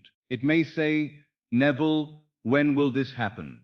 How do I make it happen? And I tell you, if you chase the promise, you turn it into another thing in the outer world, another trophy to acquire, another achievement to reach. Do not do that. Instead, do what you have been given to do. Live by the law. Test it. Prove it. Let it reshape your life. And as you do, Something in you is being prepared, for the law trains you in the one thing required for the promise: the ability to live from the unseen, the ability to trust the inner reality more than the outer evidence, the ability to enter the state akin to sleep and accept a new identity. That is why your nightly practice matters beyond money, beyond love, beyond health. Each night you fall asleep in the end. You are not only planting a seed for a changed life, you are practicing the very movement by which the Christ awakens. Because the Christ awakens as identity, and identity is assumed. When you begin to sleep as the new man, when you begin to die nightly to the old self and rise inwardly as the one you desire to be, you are participating in the pattern: death, burial, resurrection. And one day, in the hidden way that only God knows, the promise flowers. You will not have to announce it to the world. You may not even have words for it at first, but you will know something has happened within you that no circumstance can undo. And that is why I say to you tonight, do not take this teaching lightly. Not because it is heavy with rules, but because it is heavy with destiny. You have not stumbled upon a mere method. You have touched the mechanism of Scripture itself. The law gives you the world. The promise gives you the one who made the world. So when you go to sleep tonight, yes, use the law. Assume the end. Feel it real. Fall asleep in the state. Let your world begin to change. But as you do, remember this quietly. Like a secret held close to the heart, you are not merely changing circumstances. You are awakening. The Christ within you is stirring, and the stirring is not metaphor. It is the beginning of your true inheritance. And now, having come to this summit, having spoken of the law, the cleansing of the temple, the secret of the night, and the promise that crowns it all, we must bring it down into something you can do at once, because truth that is not practiced becomes only a pleasant dream. And I am not here to give you a dream. I am here to show you how to wake. Now we begin the first of these guided inner acts, and I want you to approach it the way you would approach a sacred threshold, quietly, without strain, without expectation that you must make something happen. You are not here to wrestle with your mind. You are here to enter a state, and the state itself, when entered gently and faithfully, can impress the subconscious with a power that surprises you, because the subconscious receives what you feel as real and then sets about clothing it in the world of day. If you are listening at night, let this be your companion as you move towards sleep. If you are listening in the daytime, let it be rehearsal, so that when night comes, you will know the way as naturally as you know the way to your own front door. There is no effort in entering a door. You have entered many times. You simply walk to it. You touch it, you pass through. Tonight you will learn that same ease with the golden door of sleep. Settle yourself now. Let the body be comfortable, not perfect, comfortable. The body must be quiet, not forced. If you must shift, shift, then become still again. Do not fight the body. Let it be a faithful servant, relaxed and willing to be at rest. Let your eyes close, or if they are already closed, let them remain closed gently, not as a command, as a surrender. There is a difference between forcing the eyelids shut and allowing them to rest. Allow them to rest. Allow them to rest. Now begin to notice the simplest thing in the world, your breath. Do not change it harshly. Simply notice that it is there. A breath in, a breath out. And with every breath out, let the body sink a little deeper into the bed, into the chair, into whatever is supporting you. If your mind is busy, do not scold it. A busy mind is simply a mind that has been trained to run. Tonight you are not punishing it for running. You are training it to rest. So when thoughts come, let them come. And when they pass, let them pass. You are not chasing them. You are not entertaining them. You are letting them drift like clouds across a wide sky. Now begin to relax the body in a slow and loving way, as though you were dimming the lights in a room. Start with the feet. Feel your feet becoming heavy, not stiff, heavy. The toes loosen, the soles soften, the ankles release. Let that heaviness rise into the calves, as though warm water were filling the lower legs. The calves soften, the shins soften, the knees become easy. The thighs begin to rest into their own weight. Let the hips loosen, let the lower back settle. If you feel tension there, do not wrestle with it. Simply breathe into it, and on the out-breath, let it drop away by a degree. Even a small release is enough. You are not trying to become a statue. You are simply becoming quiet. Now let the abdomen soften. Many people hold the belly tight without realizing it, as though they must brace themselves against life. Tonight you do not have to brace. Let the belly be soft. Let the breath move naturally. Let the chest relax. Let the shoulders drop, as though you have set down a burden you have been carrying all day. The shoulders fall away from the ears. The arms become heavy. The elbows loosen. The forearms soften. The hands become limp, as though they could not hold a thought even if they tried. Relax the neck. Let the jaw unclench. Let the tongue rest. Smooth the forehead. Let the tiny muscles around the eyes release, and feel how, as the body quiets, the mind begins to quiet with it. Now I want you to do something very gentle. I want you to allow your attention to fall inward. You do not push it inward. You allow it to descend, as though it were a leaf floating down onto still water. Let your attention drift away from the room and toward the inner space behind your eyes, not by force, by preference. And as you do this, you may notice a subtle change. The outer world begins to feel less urgent. The day begins to feel farther away. Sounds may still reach you, but they no longer pull you outward. You are becoming inwardly present. This is the beginning of the state akin to sleep. It is a borderland. It is not full sleep. You could open your eyes if you chose, but you will not want to. You will find that you would rather remain in this soft inwardness. If you are not yet drowsy, that is perfectly all right. The drowsiness is not something to chase. It comes when the body is quiet and the mind is no longer gripping the day. Let it come naturally, like nightfall. Now in this gentle inward state, I want you to imagine something simple and beautiful. Imagine that you are standing before a door. It is not an ordinary door. It is a door you have approached every night of your life without knowing its name. Tonight, you will know it. See the door before you. It is calm. It is still. It is neither threatening nor mysterious in a fearful way. It is simply inviting. The door is warm in color, as though it were touched by lamplight. It carries a soft golden glow, not blinding but gentle, like the last light of evening before the stars appear. Do not strain to see it. If the image is faint, that is enough. If it is clear, that is fine. The subconscious does not require a painter's skill. It requires acceptance. So let the door be there in whatever way it naturally appears. Now notice the handle. Perhaps it is brass. Perhaps it is smooth wood. Perhaps it is cool to the touch. Reach out in imagination and place your hand upon it. Feel the contact. Feel the small sensation of touch. You are not watching yourself do it from afar. You are doing it. You are feeling it from within your own hands. And as your hand rests on the handle, you become aware of something. This door does not open outward. It opens inward. This is important. You are not stepping out into the world. You are stepping into yourself. Behind this door is the inner chamber where the subconscious is receptive, where the rational guard grows quiet, where the seed is received. It is the workshop of creation. It is the holy place of your own being. Now, before you turn the handle, let me speak to you quietly. What you accept as real in this chamber does not remain a dream. It becomes a pattern. The subconscious takes it and begins to weave it into the facts of your life.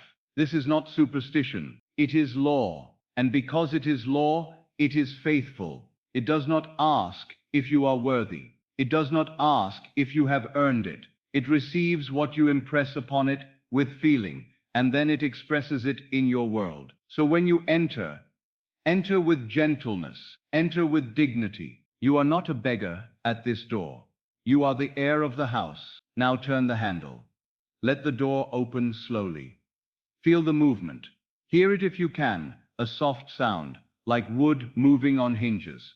And as it opens, There is no sudden burst of light. There is only a deep, quiet warmth, a stillness that feels ancient and safe. Step through. And the moment you step through, you feel something shift. You are leaving the noise of the day behind. The arguments, the worries, the rehearsals, the harsh words, the old stories. You do not fight them, you simply leave them outside the door. Inside there is a gentle hush. The air feels calm. The atmosphere feels thick with peace, as though the very space itself is designed to receive you. Now see that this inner chamber is simple. It is not cluttered. It does not distract you. It is a place of focus. A place where one thing matters, what you are conscious of being. In this chamber, there is a seat. Not a throne in the dramatic sense, but a place prepared for you. A chair, a bench, a cushion, something that says, rest here. Go to it and sit. Or, if you prefer, simply stand in the stillness. The details do not matter. What matters is the feeling you have entered the place where impressions take root. Now let the body in the outer world remain heavy and relaxed, and let the inner self become more present. This is the secret. The outer body grows still, and the inner man awakens. Breathe softly once again, and as you breathe, feel the stillness spreading inside you, like a quiet tide. Now I want you to recognize something very important. In this chamber, you do not need to convince anyone. There is no audience here. There is no judge here. There is only you and the silence. You do not need to persuade the world. You do not need to argue with facts. You do not need to explain how anything will happen. You only need to accept a state. And that acceptance, even if it is gentle, even if it is quiet, even if it begins as a whisper, is the creative act. Now I will guide you to the edge of the state, akin to sleep, the precise moment when the seed passes into the deeper self most easily. Begin to count softly in your mind, not with strain, but like a lullaby, from 10 down to 1. And with each number, let yourself drift a little deeper into drowsiness. 10, letting go. 9, softer. 8, quieter. 7, the body heavier. 6, the mind calmer. 5, halfway between. 4, the outer world dimmer. 3, the inner world nearer. 2, almost at the threshold. 1, here. Now do not force anything. Simply remain. This is the borderland. You may feel as though you are floating. You may feel as though time is slower. You may feel the gentle pull of sleep. Perfect. That pull is your friend. That pull means the guard is relaxing. Now in this state, I want you to choose one simple inner act, not a long story, not a complicated drama. One small scene that implies your desire is already fulfilled. Do not think of the desire as distant. Do not think of getting it. We are not planting the seed of longing. We are planting the seed of possession. Ask yourself quietly, if my desire were already accomplished, what would be true right now? What would I naturally experience? Let it be simple. It could be the sound of a dear voice saying, I am so happy for you. It could be the feeling of a hand in yours. It could be seeing a letter, already received, already accepted, already approved. It could be the calm act of placing something in your home, as though you had lived there for months. It could be waking in the morning and realizing you are well, so well, you forget you ever doubted it. Choose one. And now, without strain, enter it. See from within your own eyes. Hear from within your own ears. Feel from within your own body. If you choose a voice, hear the warmth of it, not as a memory, but as a present fact.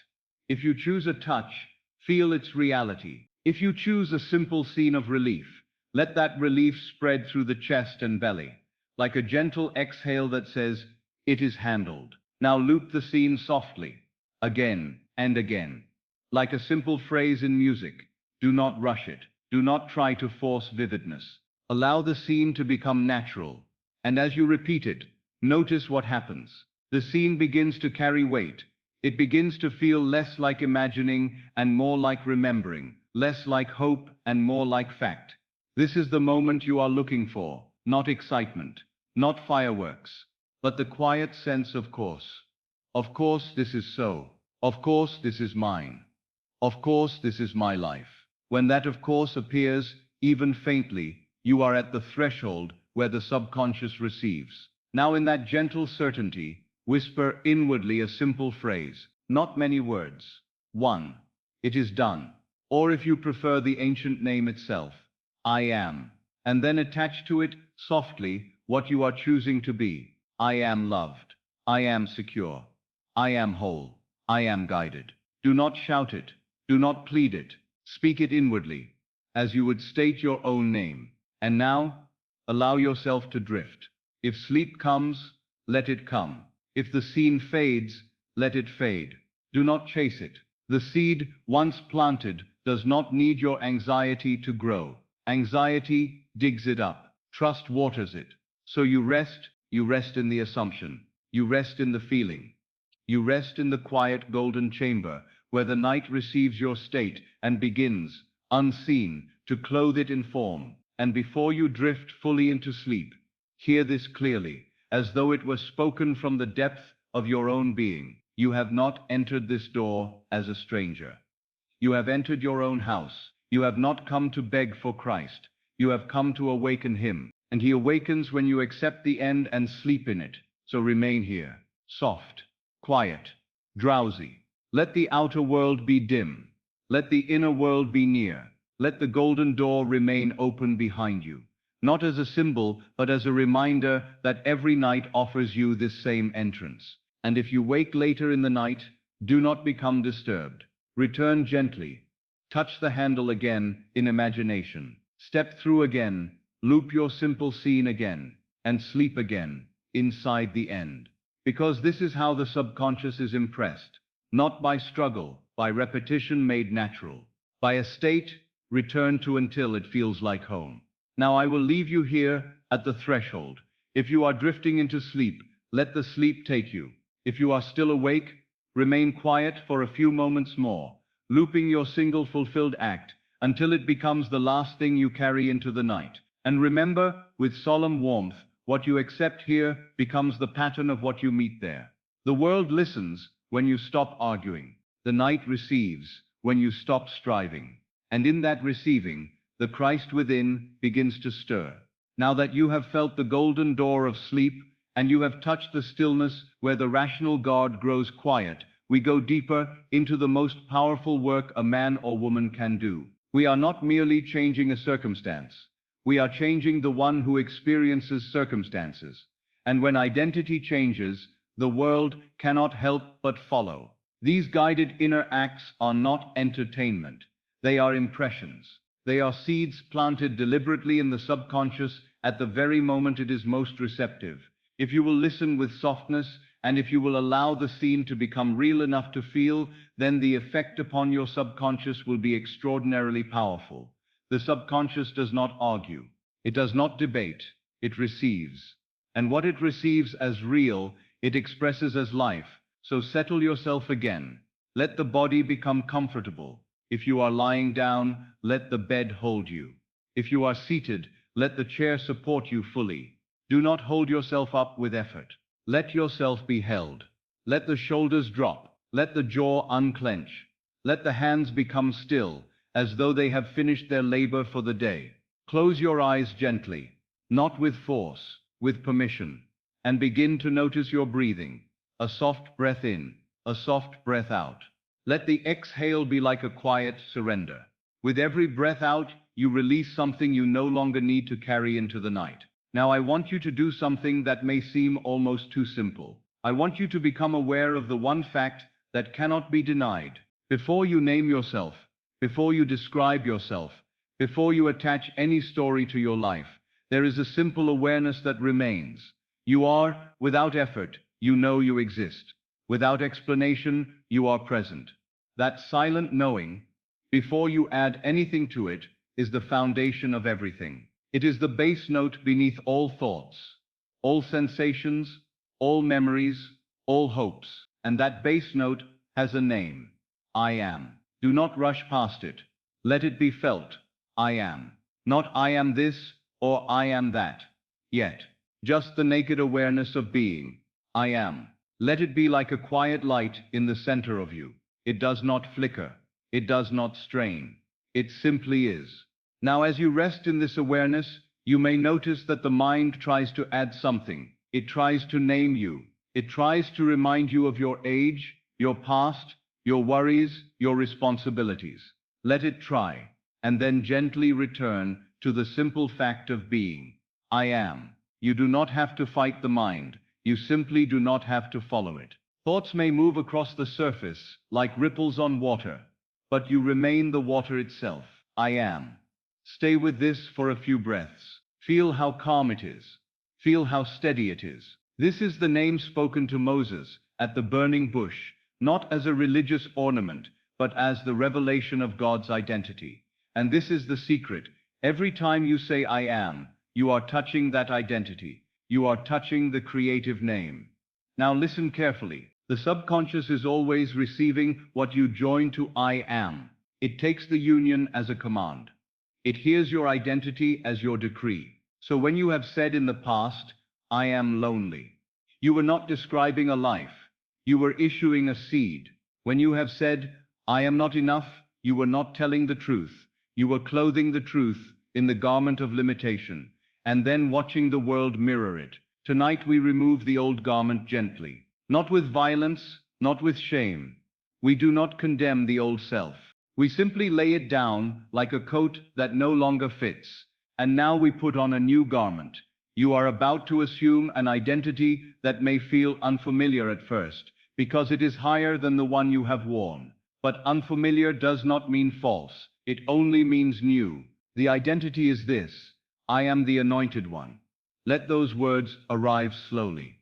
Do not force them. Taste them inwardly. I am the Anointed One. Now, if the mind protests, if it says, how can I say that? Do not argue with the mind. The mind is trained in appearances. It believes only what it has already seen. But we are not here to worship appearances. We are here to change the cause. The word anointed means chosen, set apart, blessed, empowered. But in the deepest sense, it means something more intimate. It means that imagination has awakened in you, and you have begun to operate consciously as the one who creates. So when you say, I am the Anointed One, you are not making a boast to impress the world. You are claiming your true function. You are claiming the Christ pattern, the awakening of God within. Now we will impress this identity upon the subconscious the same way a seal is impressed upon wax, not by striking it, but by pressing it with steady warmth until it takes shape. Breathe in softly. As you exhale, whisper inwardly, I am. Pause. And then, with quiet certainty, the Anointed One. Let the words be simple. Let them be calm. Let them be like stating your name. I am the Anointed One. Now in imagination, I want you to feel that this identity is being sealed upon you in a way that is gentle and sacred. Imagine that you are standing in a quiet inner temple. There is no crowd, no noise, no ceremony meant to impress, only stillness. The air is warm, the light is soft, like lamplight. In this temple, there is a small bowl of oil, ancient, fragrant, pure. Do not strain to see it. Simply accept that it is there. The oil is a symbol of one thing: the awakening of your creative power, the recognition of the Christ within. Now imagine that you lift a finger and touch the oil lightly. Feel the smallest sensation, and now touch your forehead with it, just a gentle mark, like a blessing. The moment you do, feel a quiet warmth spread in the brow, not hot, not dramatic, just comforting. A warmth that says, this is mine. You are not being anointed by another. You are not waiting for permission from the world. The anointing is the inner acceptance of your divine name. The oil is only a symbol. The reality is the feeling of identity being claimed. Now as you stand in this inner temple, let the words rise again, quietly, naturally. I am the Anointed One. Let them settle beneath the ribs. Let them sink below the surface. Feel how different this identity is from the old one. The old identity reached outward for rescue. The anointed identity rests inward as cause. The old identity begged. The anointed identity assumes. The old identity trembled before life. The anointed identity knows life must mirror consciousness. Now I want you to release, for a moment, every old label you have carried. You do not have to list them. You do not have to relive them. Simply imagine them as small paper tags tied to your clothing, names you have worn. Unlucky, overlooked, not chosen, too late, not enough, afraid, alone, burdened. You do not fight them. You do not tear them away in anger. You simply remove them one by one and place them gently on the floor of the temple, as though you were laying down burdens you no longer need. And as you lay them down, notice how the body responds. The chest loosens, the shoulders soften, the breath deepens. You are not becoming someone else by force. You are returning to yourself by acceptance. Now in that lightness, speak inwardly again, slowly. I am the anointed one. And if it helps you, let the identity become even more intimate, more personal, more lived. I am chosen, I am blessed, I am guided, I am protected, I am loved, I am safe, I am provided for, I am whole. Do not rush through these. Allow each one to land. And when you say them, do not seek excitement. Seek the quiet normality of truth, the calmness, of course, the feeling you have about your own name, the simplicity of a settled fact. Now let me bring you into a small imaginal scene, because identity becomes real through experience. In this temple, imagine that someone you trust, someone whose voice carries warmth, speaks to you. You do not need to decide who it is. It may be a dear friend, a loving figure, a presence that feels wise. Hear them say, softly, as though it is obvious, you are anointed. Hear the tone, not dramatic, not theatrical, certain, like the truth spoken gently. And now hear yourself answer, with quiet ease. I know, that is important. You are not surprised. You are not pleading. You are not asking if it could be true. You are answering from the state. I know. Now feel what that does inside you. Feel the steadiness. Feel the dignity. Feel the simple relief of no longer being an outsider to God. No longer separated. No longer trying to earn what is already yours. Now still in the inner temple, imagine you walk toward a mirror. This is not the mirror of the outer world. It is the mirror of consciousness. When you stand before it, it does not show you your old self. It shows you the state you are occupying now. Look into it gently. Do not strain for an image. Some will see clearly. Some will only sense. It does not matter. What matters is what you feel. In this mirror you see yourself with calm eyes.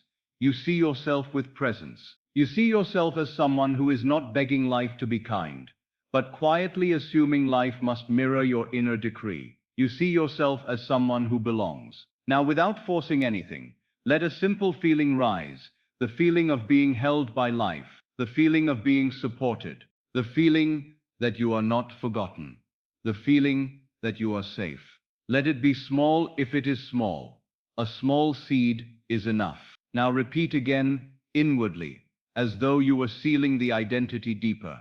I am the anointed one. And now, I want you to take this identity and carry it toward the edge of sleep, because that is where the subconscious receives it most deeply. Allow the body to grow heavier.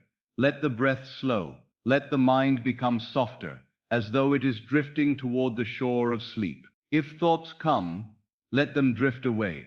If the day tries to return, let it remain outside the temple. You do not need to solve anything tonight.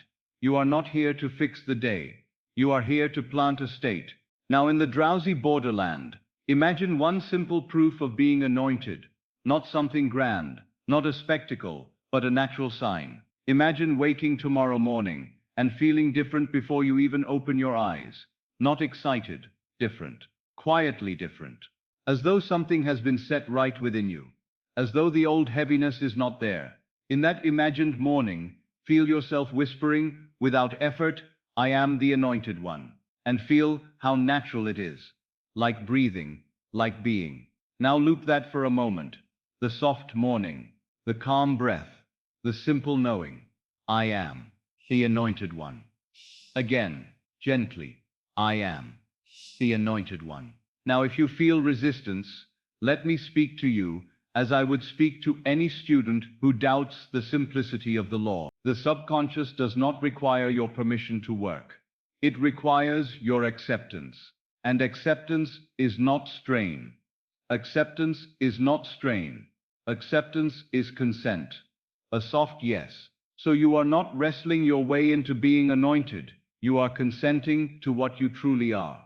You are allowing the Christ within to stir by assuming the state that belongs to Him. Now let the words become even softer, almost a whisper, almost a thought behind thought. I am. I am. And then, once more, as a gentle seal, I am the Anointed One. Now you do nothing. You do not chase results. You do not demand signs. You do not check the outer world. You rest. Because rest is faith. Rest is the proof of acceptance. Rest is the sign that the seed has been planted. If sleep comes now, let it take you. And if you wake later in the night, return to the simplest thing again. Not effort, but remembrance. I am the Anointed One. And know this, if you carry this identity into sleep with even a small degree of reality, the subconscious will take it. It will begin to clothe it in form. It will change your inner speech first, then your reactions, then your expectations, and finally the outward facts that must mirror the state you have assumed. You are not trying to become worthy. You are awakening to what is already true. You are not reaching for Christ as though He were distant. You are letting Christ rise as your own being. Now remain quiet. Let the temple fade. Let the mirror fade. Let the words fade into feeling. And let the feeling carry you like a soft tide into sleep. And as you drift, remember the one thing that changes everything. Whatever you fall asleep as, you awaken as. So tonight, fall asleep as the Anointed One, and let the night do its holy work. Now that you have touched the golden door of sleep, and you have begun to feel what it is to assume a higher identity, we come to the practice that makes the night truly holy. For it is one thing to enter the state akin to sleep, it is another thing to enter it clean. These guided inner acts are not mere words spoken into the air. They are impressions made upon the subconscious when it is most receptive. And I tell you, if you listen and follow inwardly, their effect can be incredibly powerful. The subconscious does not reason as the waking mind reasons. It receives an experience as real, and then it expresses that experience in the world of day.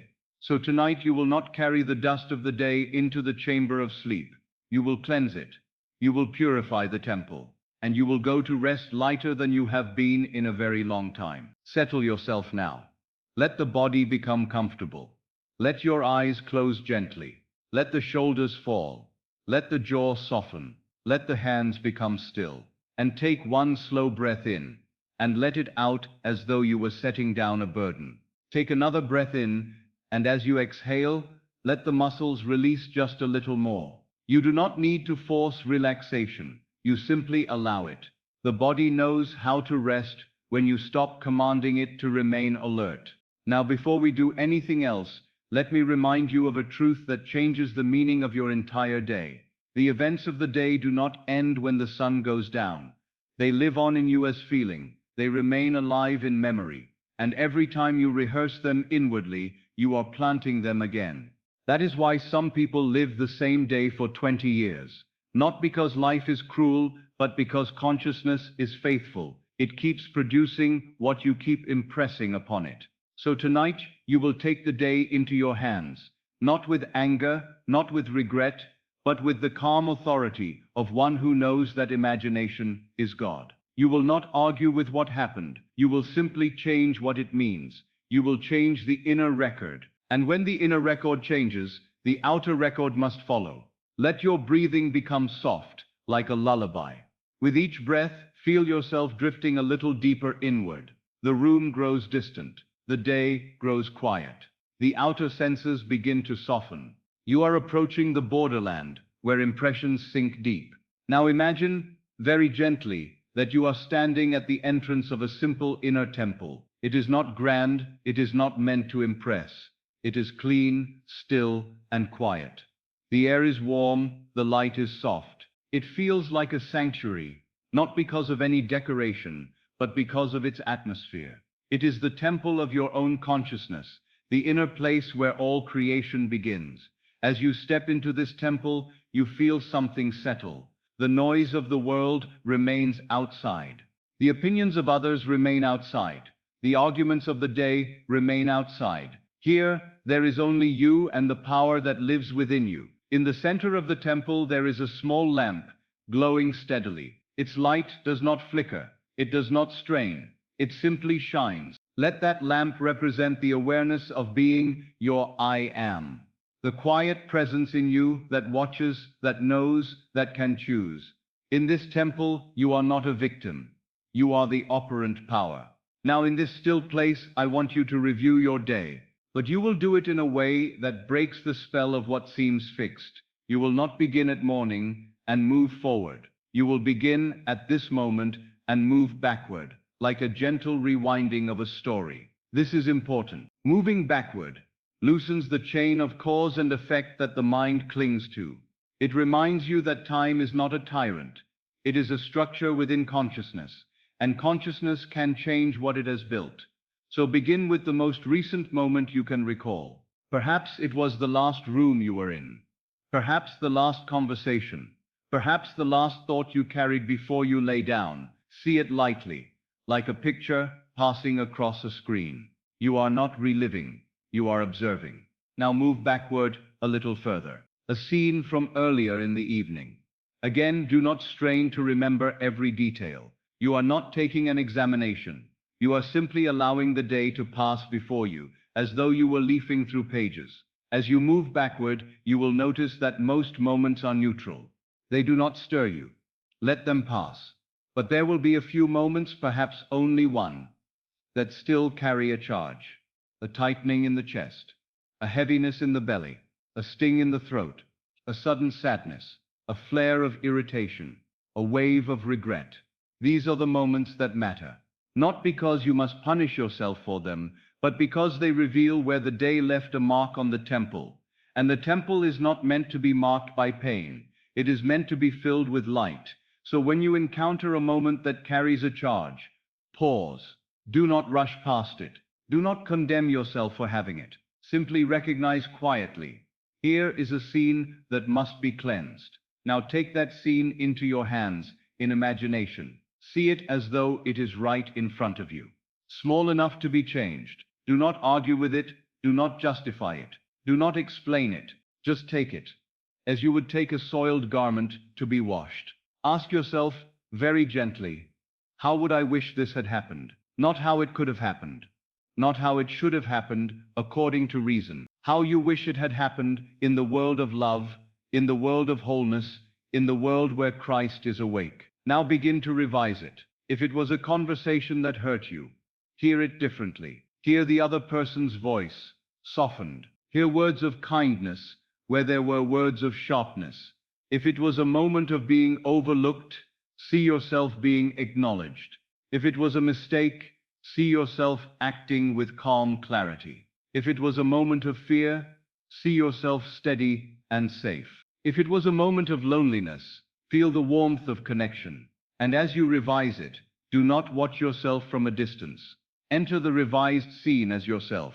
See through your own eyes. Hear through your own ears. Feel the difference in your body as though it were happening now. If the revised scene includes an apology, hear it. Not as a fantasy, but as a present fact. If it includes understanding, feel it. If it includes respect, let your shoulders soften in response. If it includes love, let the heart warm. The subconscious is persuaded by experience. So give it an experience worthy of being made real. Now repeat the revised scene gently, 2 or 3 times, until it takes on the tones of reality. Do not force emotion. Do not demand tears. Simply allow the satisfaction of it to settle in you. The feeling you are looking for is not excitement. It is relief. It is the quiet sense. Yes, that is how it is. When you feel that quiet satisfaction, let the revised scene fade. You have done your work. You have changed the seed, and what you have changed within cannot remain without effect. Now return to the review and continue backward through the day. Let other moments pass, and if another charged moment appears, pause again and revise again. You may revise only one scene tonight. That is enough. You may revise several. That is fine too. But do not turn this into strain. Purification is gentle. It is not punishment. It is love. As you do this, you may notice something remarkable. The body begins to release. The mind begins to quiet. The day that felt heavy begins to feel lighter. That is not imagination. Making you feel better in a shallow sense. That is the temple being cleansed. That is the subconscious receiving a new record. And when the subconscious receives a new record, it must express a new pattern. Now I want to speak of forgiveness, because this is where most people misunderstand the word and miss the power. Forgiveness is not saying it was acceptable. Forgiveness is not pretending you were not hurt. Forgiveness is not forcing yourself to be noble while still bleeding inwardly. Forgiveness is the removal of the state that keeps producing the hurt. When you revise, you are forgiving in the only way that truly frees you. You are canceling the old scene by replacing it with a new one so fully that the old loses its life. This is why Scripture speaks of sins being blotted out, not excused. Blotted out, removed from the record. That is revision. It is the cleansing of the inner book in which the day is written. And when you forgive in this way, you are not merely helping yourself. You are also changing your world. Because the world is yourself pushed out. The people you meet, the way they respond, the way life unfolds, these are reflections of the states you occupy. When you release resentment inwardly, you stop summoning reasons for resentment outwardly. When you release guilt inwardly, you stop summoning conditions that mirror guilt outwardly. When you release fear inwardly, you stop summoning the shapes of fear in the world. So tonight, as you revise, feel the quiet dignity of it. You are not weak for revising. You are not avoiding reality. You are stepping into the only reality that creates consciousness. Now, in the inner temple, imagine that there is a small basin of clear water. It is still and pure. You do not need to see it perfectly. Simply know it is there. Let it represent the cleansing power of imagination, the power that washes the day clean. Now imagine you take your hands and dip them into the water. Feel the coolness. Feel the refreshment. And now in imagination, touch your forehead lightly with the water, as though you were blessing yourself. Then touch the chest, as though you were quieting the heart. Then touch the throat, as though you were cleansing inner speech. This is symbolic, yes, but symbols speak to the subconscious in a language it understands. Now, as you stand in the temple with this sense of cleansing, speak inwardly a simple phrase, not as a plea, as a fact. It is finished. Or, if you prefer, it is done. Let those words settle. They are not a command to force the world. They are a declaration that the inner work is complete. And when inner work is complete, outer work begins. Now, if you wish, there is one more gentle act that will deepen the cleansing. Think of anyone who troubled you today. Not to blame them, not to accuse them. Simply bring their face lightly to mind. And now, see them as you would wish to see them. See them at peace. See them kind. See them soft. See them free. You are not making them do anything. You are changing your assumption. And when you change your assumption, you change what you meet.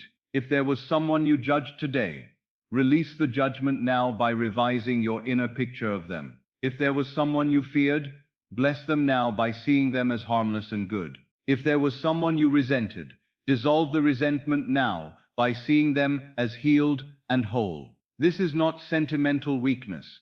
This is power. Because what you do to another in your own consciousness, you are doing to yourself. Now feel what happens when you do this. The body relaxes further. The mind grows quieter. The day is no longer pressing upon you like a weight. You are becoming clean. And now, here is the mysterious truth I promised you. When you revise, the past stops governing you. It does not mean you will forget everything. It means you will no longer be compelled by it. The past will no longer rise like a tyrant and dictate your moods, your reactions, your expectations. The old scene loses its authority because the state that supported it has been removed. And when the past stops governing you, the Christ within begins to stand. For Christ is the new man. Christ is the awakened identity. Christ is the power to live from the end rather than from yesterday. As long as you carry yesterday's wounds into the night, you keep burying Christ under the same stone. But when you cleanse the temple, when you wash the inner record, when you revise the day, then you roll the stone away. Now let the inner temple grow quieter still. Let the lamp of I am glow steadily. Feel the body heavy and relaxed. Feel the mind soft and drowsy. And now, with the day cleansed, you are ready for the most important part of the night, to plant the seed of the end you have chosen. But do not rush to plant it with a dirty hand. You have washed. You have purified. You have forgiven. Now you may assume. So for a moment, return to the simplest truth again. I am. I am. And now, because the temple is clean, you may attach to I am what you wish to be, not as hope, as identity. If you wish, whisper inwardly, I am the one who is loved, or I am secure, or I am whole. Choose one. Keep it simple. Let it be the new garment. Now feel yourself drifting towards sleep, with that identity resting quietly within you. The subconscious is open. The guard is drowsy. The temple is clean. The seed will take root. If sleep comes now, let it come. If you wake later, you may repeat the cleansing briefly, or simply return to the new state. But do not worry. What you have done tonight is profound. It changes the inner record. And when the inner record changes, the outer story must change in time. So rest now. Rest as one who has cleansed the temple. Rest as one who does not carry yesterday into tomorrow. Rest as one who knows that the night is not merely rest, but creation. And remember this, quietly, as you drift, you are not trying to awaken Christ by effort. You are awakening him by state. You have removed what covered him. You have purified the inner chamber. And now, in the stillness that remains, the Christ within can rise naturally like dawn. Now that you have touched the golden door of sleep, and you have learned how to seal a new identity upon the inner man, and you have cleansed the temple through revision, we come to something so simple that the mind often refuses to believe it can be powerful. Yet it is precisely this simplicity that makes it effective. These guided inner acts are not mere words. They are impressions. And when an impression is made in the stillness, when it is felt as real, it enters the subconscious like seed into fertile soil. The subconscious does not argue with it.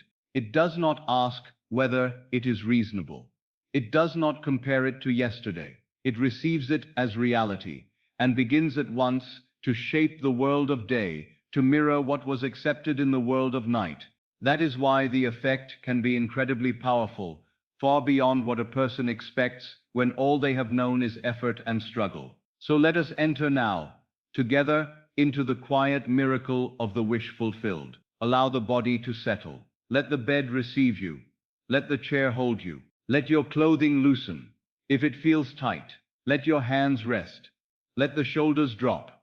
Let your face soften, as though you have stopped trying to hold your life together for a moment. You do not need to manage anything right now. You do not need to solve anything right now. The day is finished. Tonight is for planting. Close your eyes gently. And if your eyes are already closed, let them remain closed without effort. Bring your attention to the breath, not to control it, but to notice it. A breath in and a breath out. And with each breath out, you release a little more of the day. The day may try to return in fragments, voices, worries, unfinished thoughts. Let it return if it comes. Then let it pass.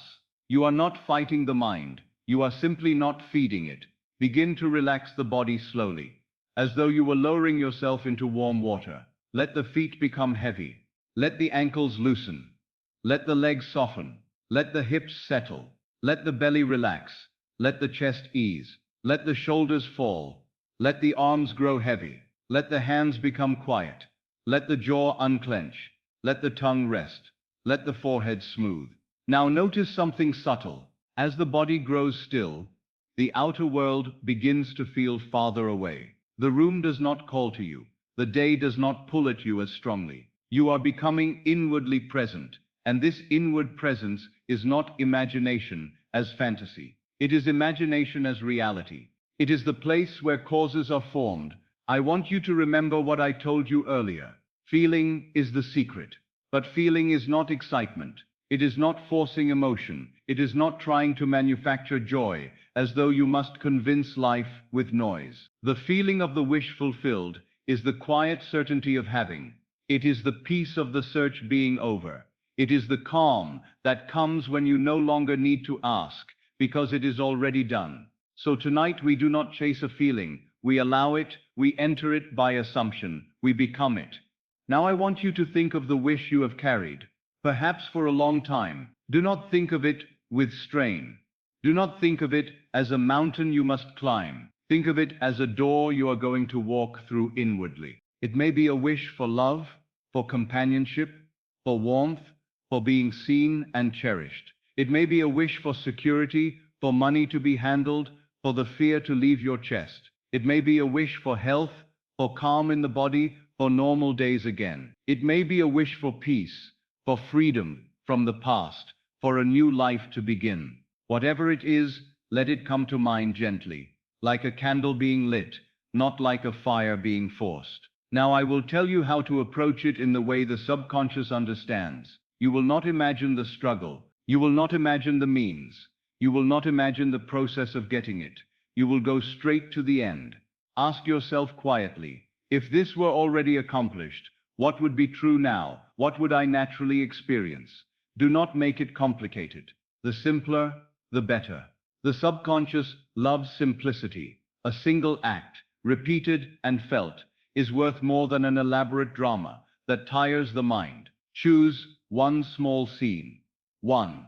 A scene that could only happen after your wish is fulfilled. If your wish is love, perhaps it is the sound of a voice speaking your name with tenderness, as though you belong.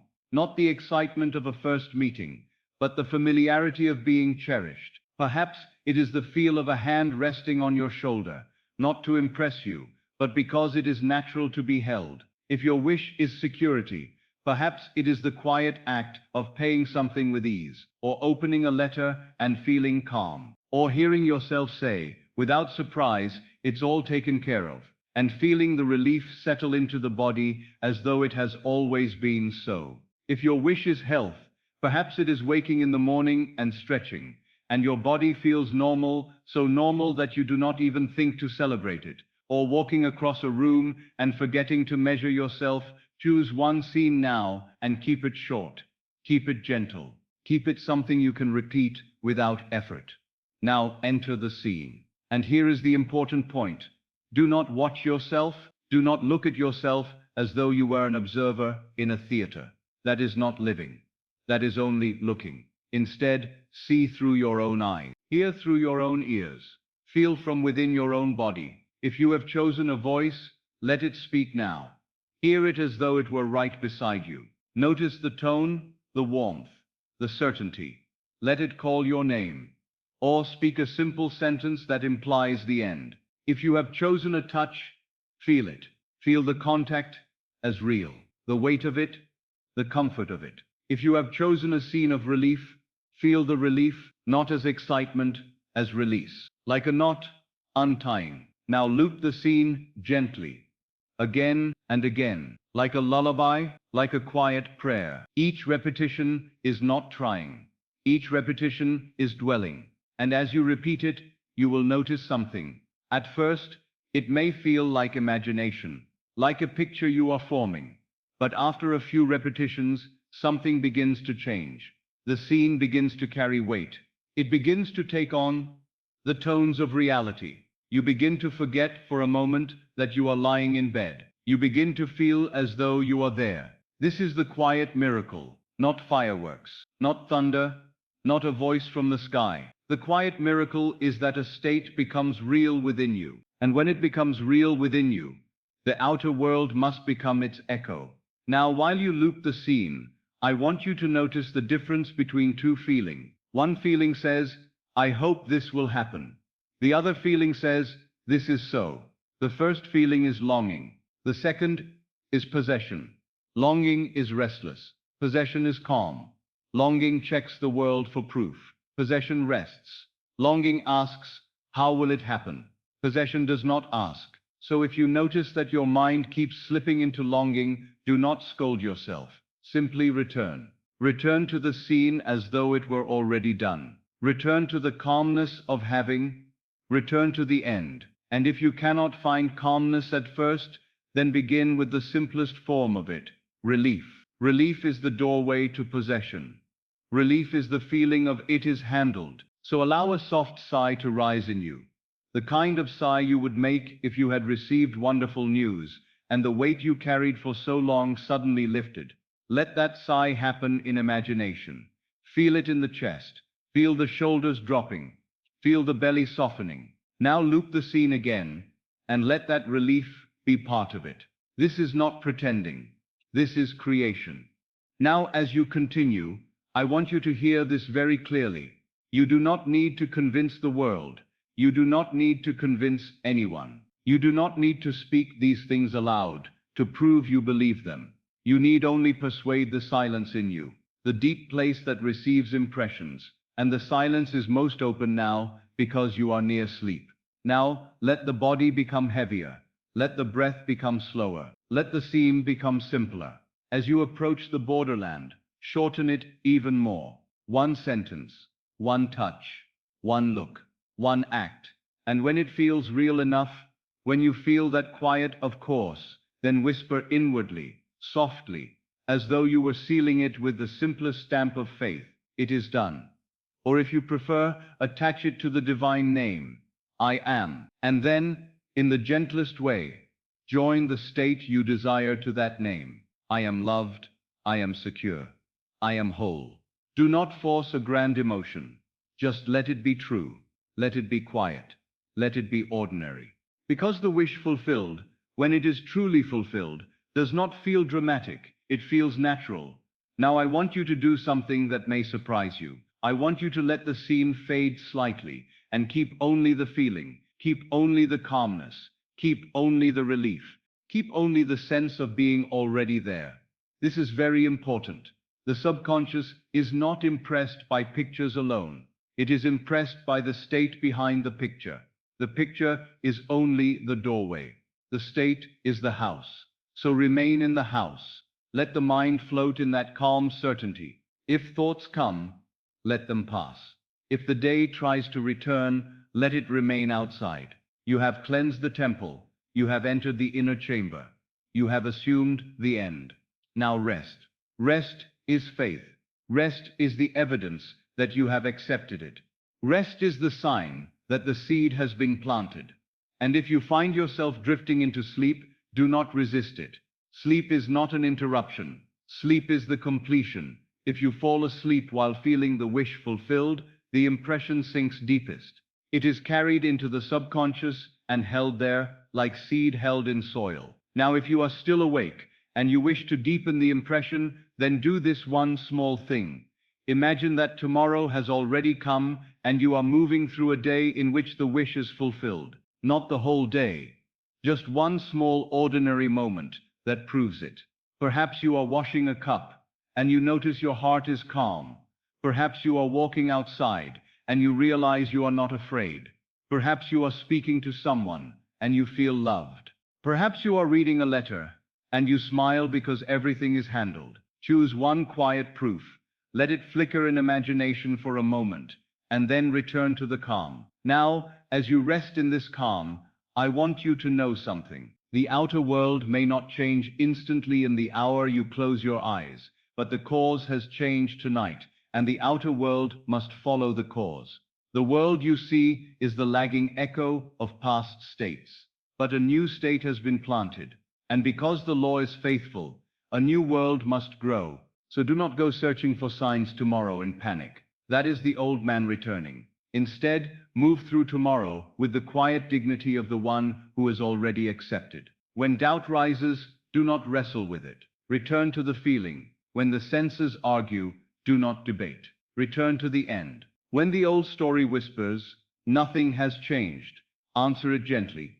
It is done. Because you are not waiting for the world to grant you permission to be what you are. You have assumed the state, and the world cannot resist a state that is persisted in. Now stay here. Soft, quiet, drowsy. Let the wish fulfilled be the last atmosphere you breathe.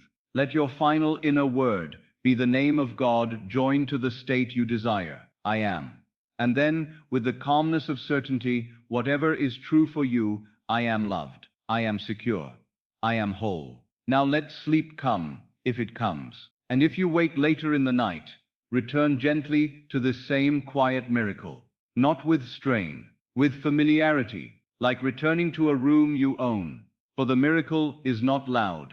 The miracle is quiet. And it happens first within you. Then, in its own perfect hour, it appears without, now even without a name. You and I both know what this is. It is the silent part that comes after all the teaching, after the door has been opened, after the temple has been cleansed, after you have tasted the quiet miracle of the wish fulfilled. It is the moment when you stop gathering truths and begin living one truth, as though it were already done. These guided inner acts are not spoken to entertain you.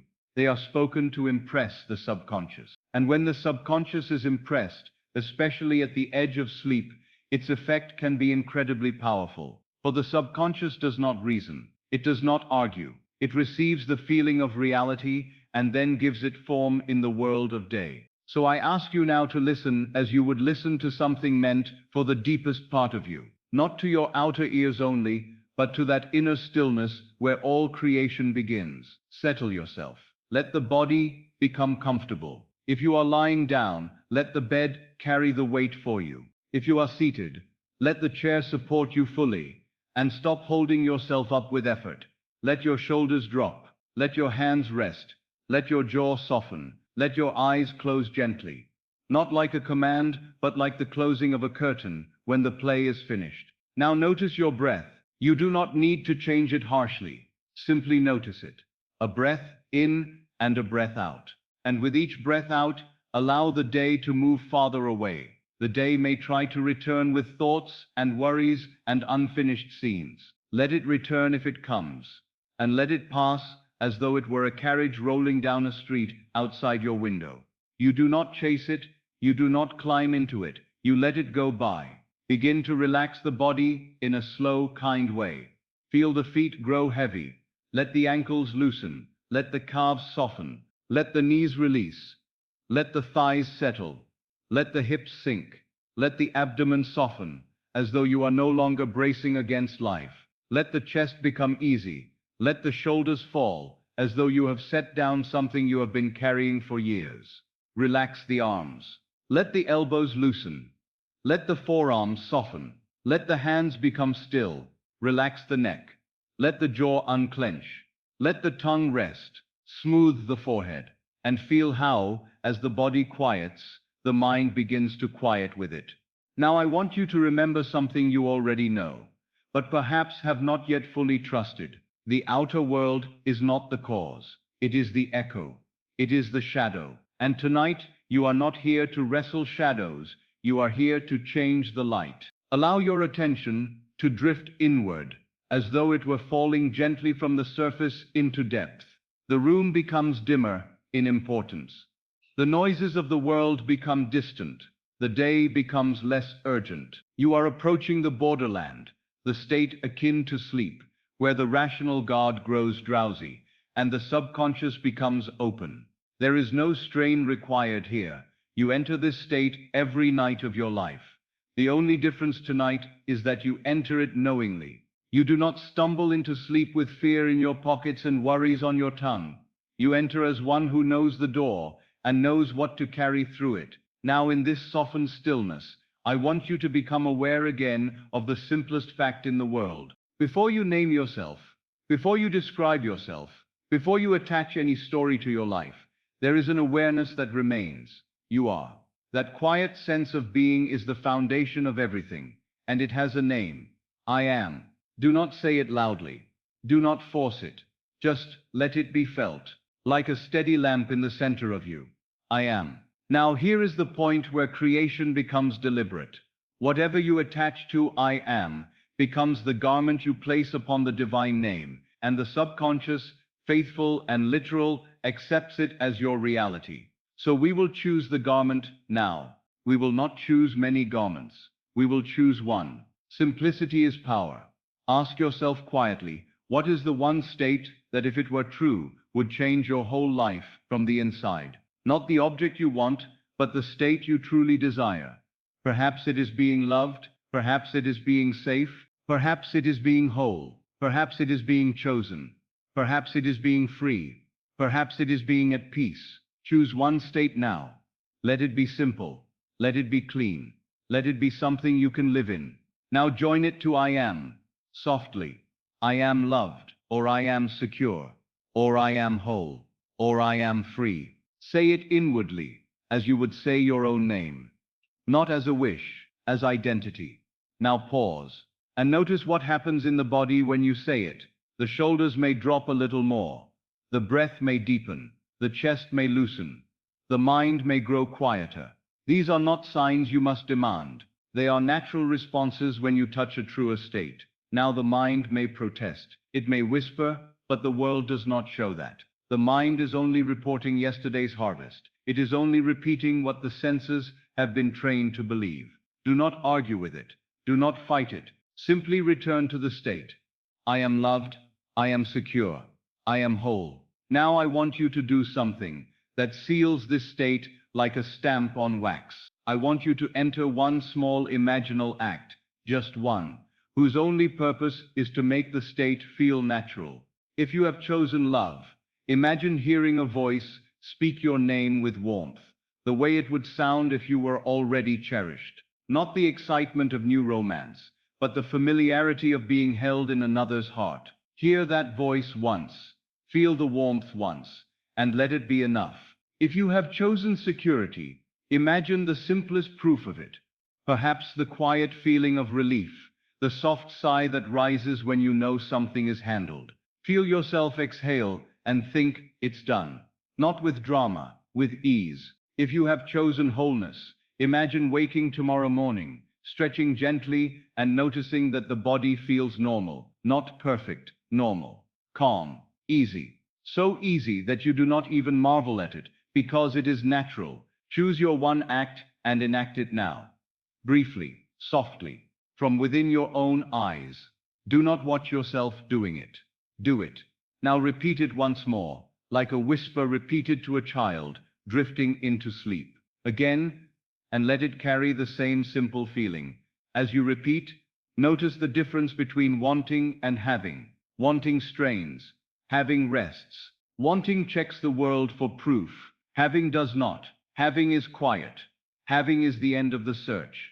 So let the search be over in you now. Let there be a small quiet moment that says, this is mine. Now without effort, allow the imaginal act to fade, and keep only the state.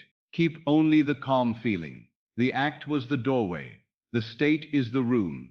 Remain in the room. Now in this drowsy stillness, I want you to speak one simple seal. One phrase that ends the argument and closes the work for the night. It is done.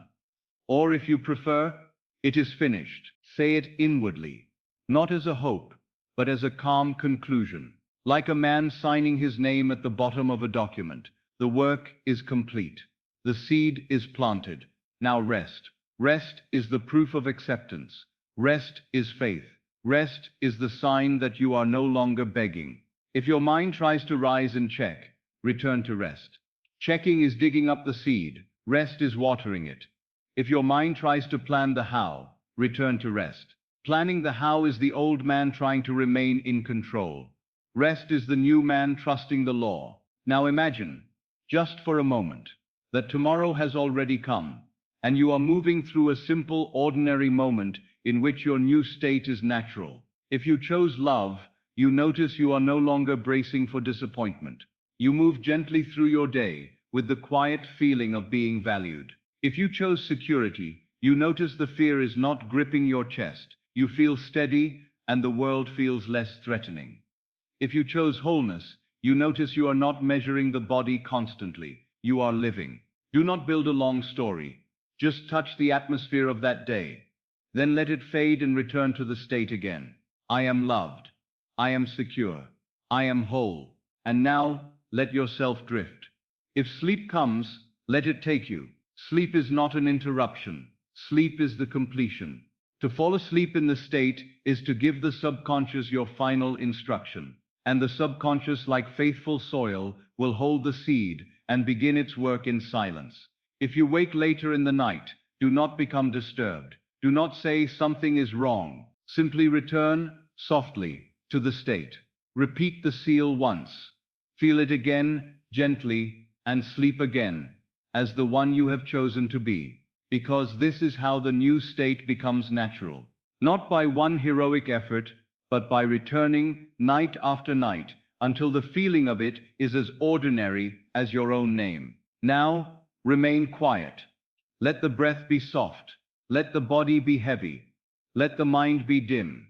And as you pass fully into sleep, carry one final truth like a small lamp in your hand. Whatever you fall asleep as, you awaken as so tonight. Fall asleep as the fulfilled one. And let the world of day do what it must do. For the night has heard you. And the subconscious, once impressed, never fails to express. Now we come to the moment that decides everything. Because there is a difference between visiting a state and sealing it. Between touching the end and dwelling in it. Between a passing inner act and an assumption impressed so deeply that the subconscious must bring it to pass. Many can imagine for a moment, many can feel a brief lift, but then the old world returns, and the senses begin their argument, and the mind begins to bargain, and the heart begins to doubt, and so the seed is disturbed before it has taken root.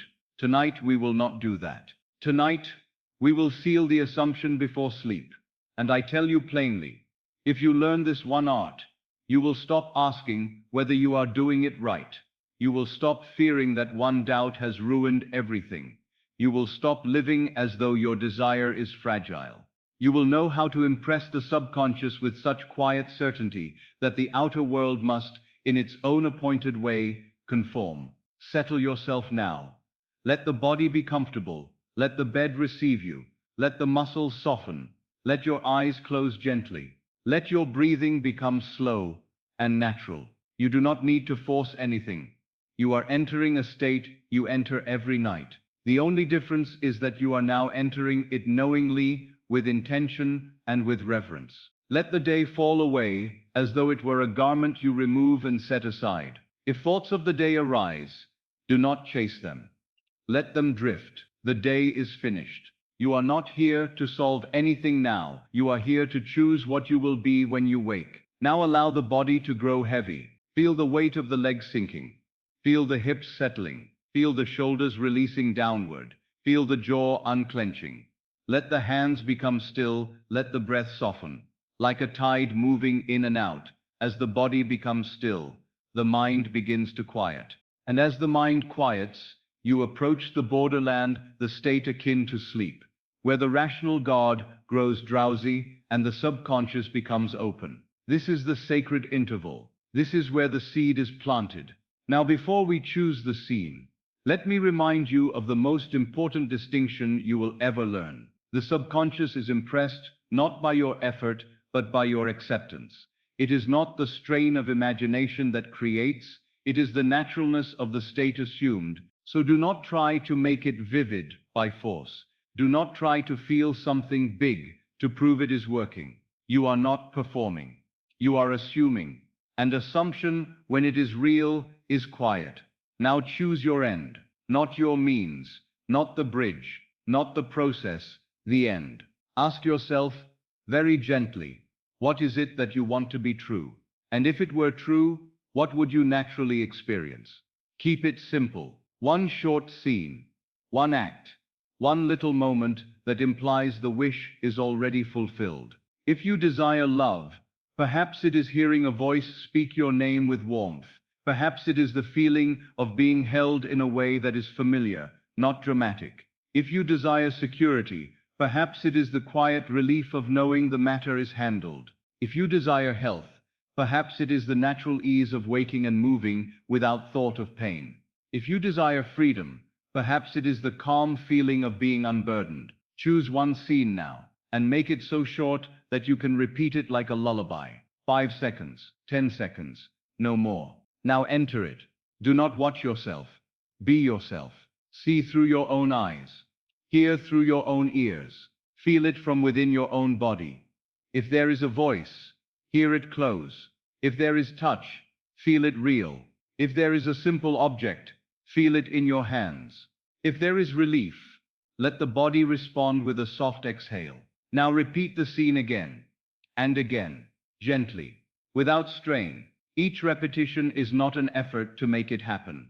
Each repetition is a dwelling in what is already done. Now notice the subtle shift that begins to occur. At first, it may feel like imagination, but if you persist softly, the scene begins to take on the tones of reality. It begins to feel less like a picture and more like an experience. You may forget for a moment that you are in your bed.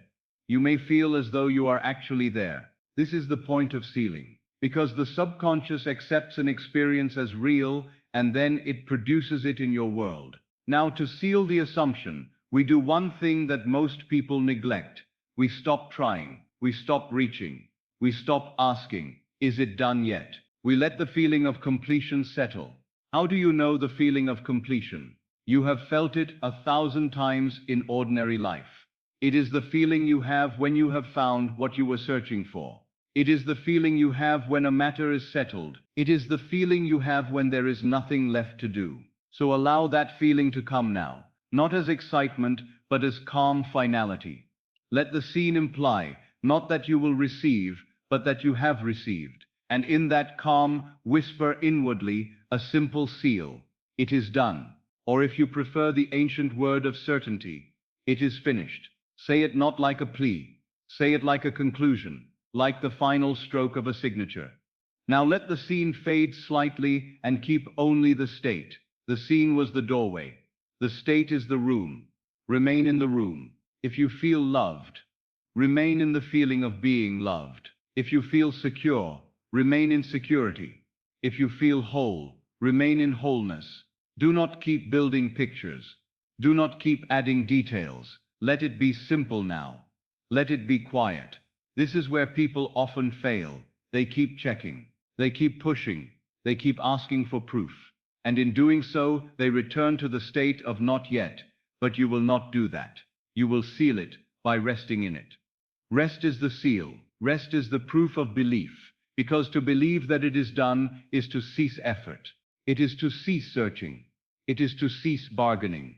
It is to cease pleading. So rest now. And if the mind tries to rise and argue, do not wrestle with it. Simply return to the seal. It is done. If the mind says, but nothing has changed, answer it softly. It is done. If the mind says, how will it happen? Answer it softly. It is done. If the mind says, what if it fails? Answer it softly.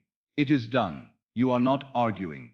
You are not persuading the mind by logic. You are redirecting the state by a simple decree. Now allow the body to grow even heavier.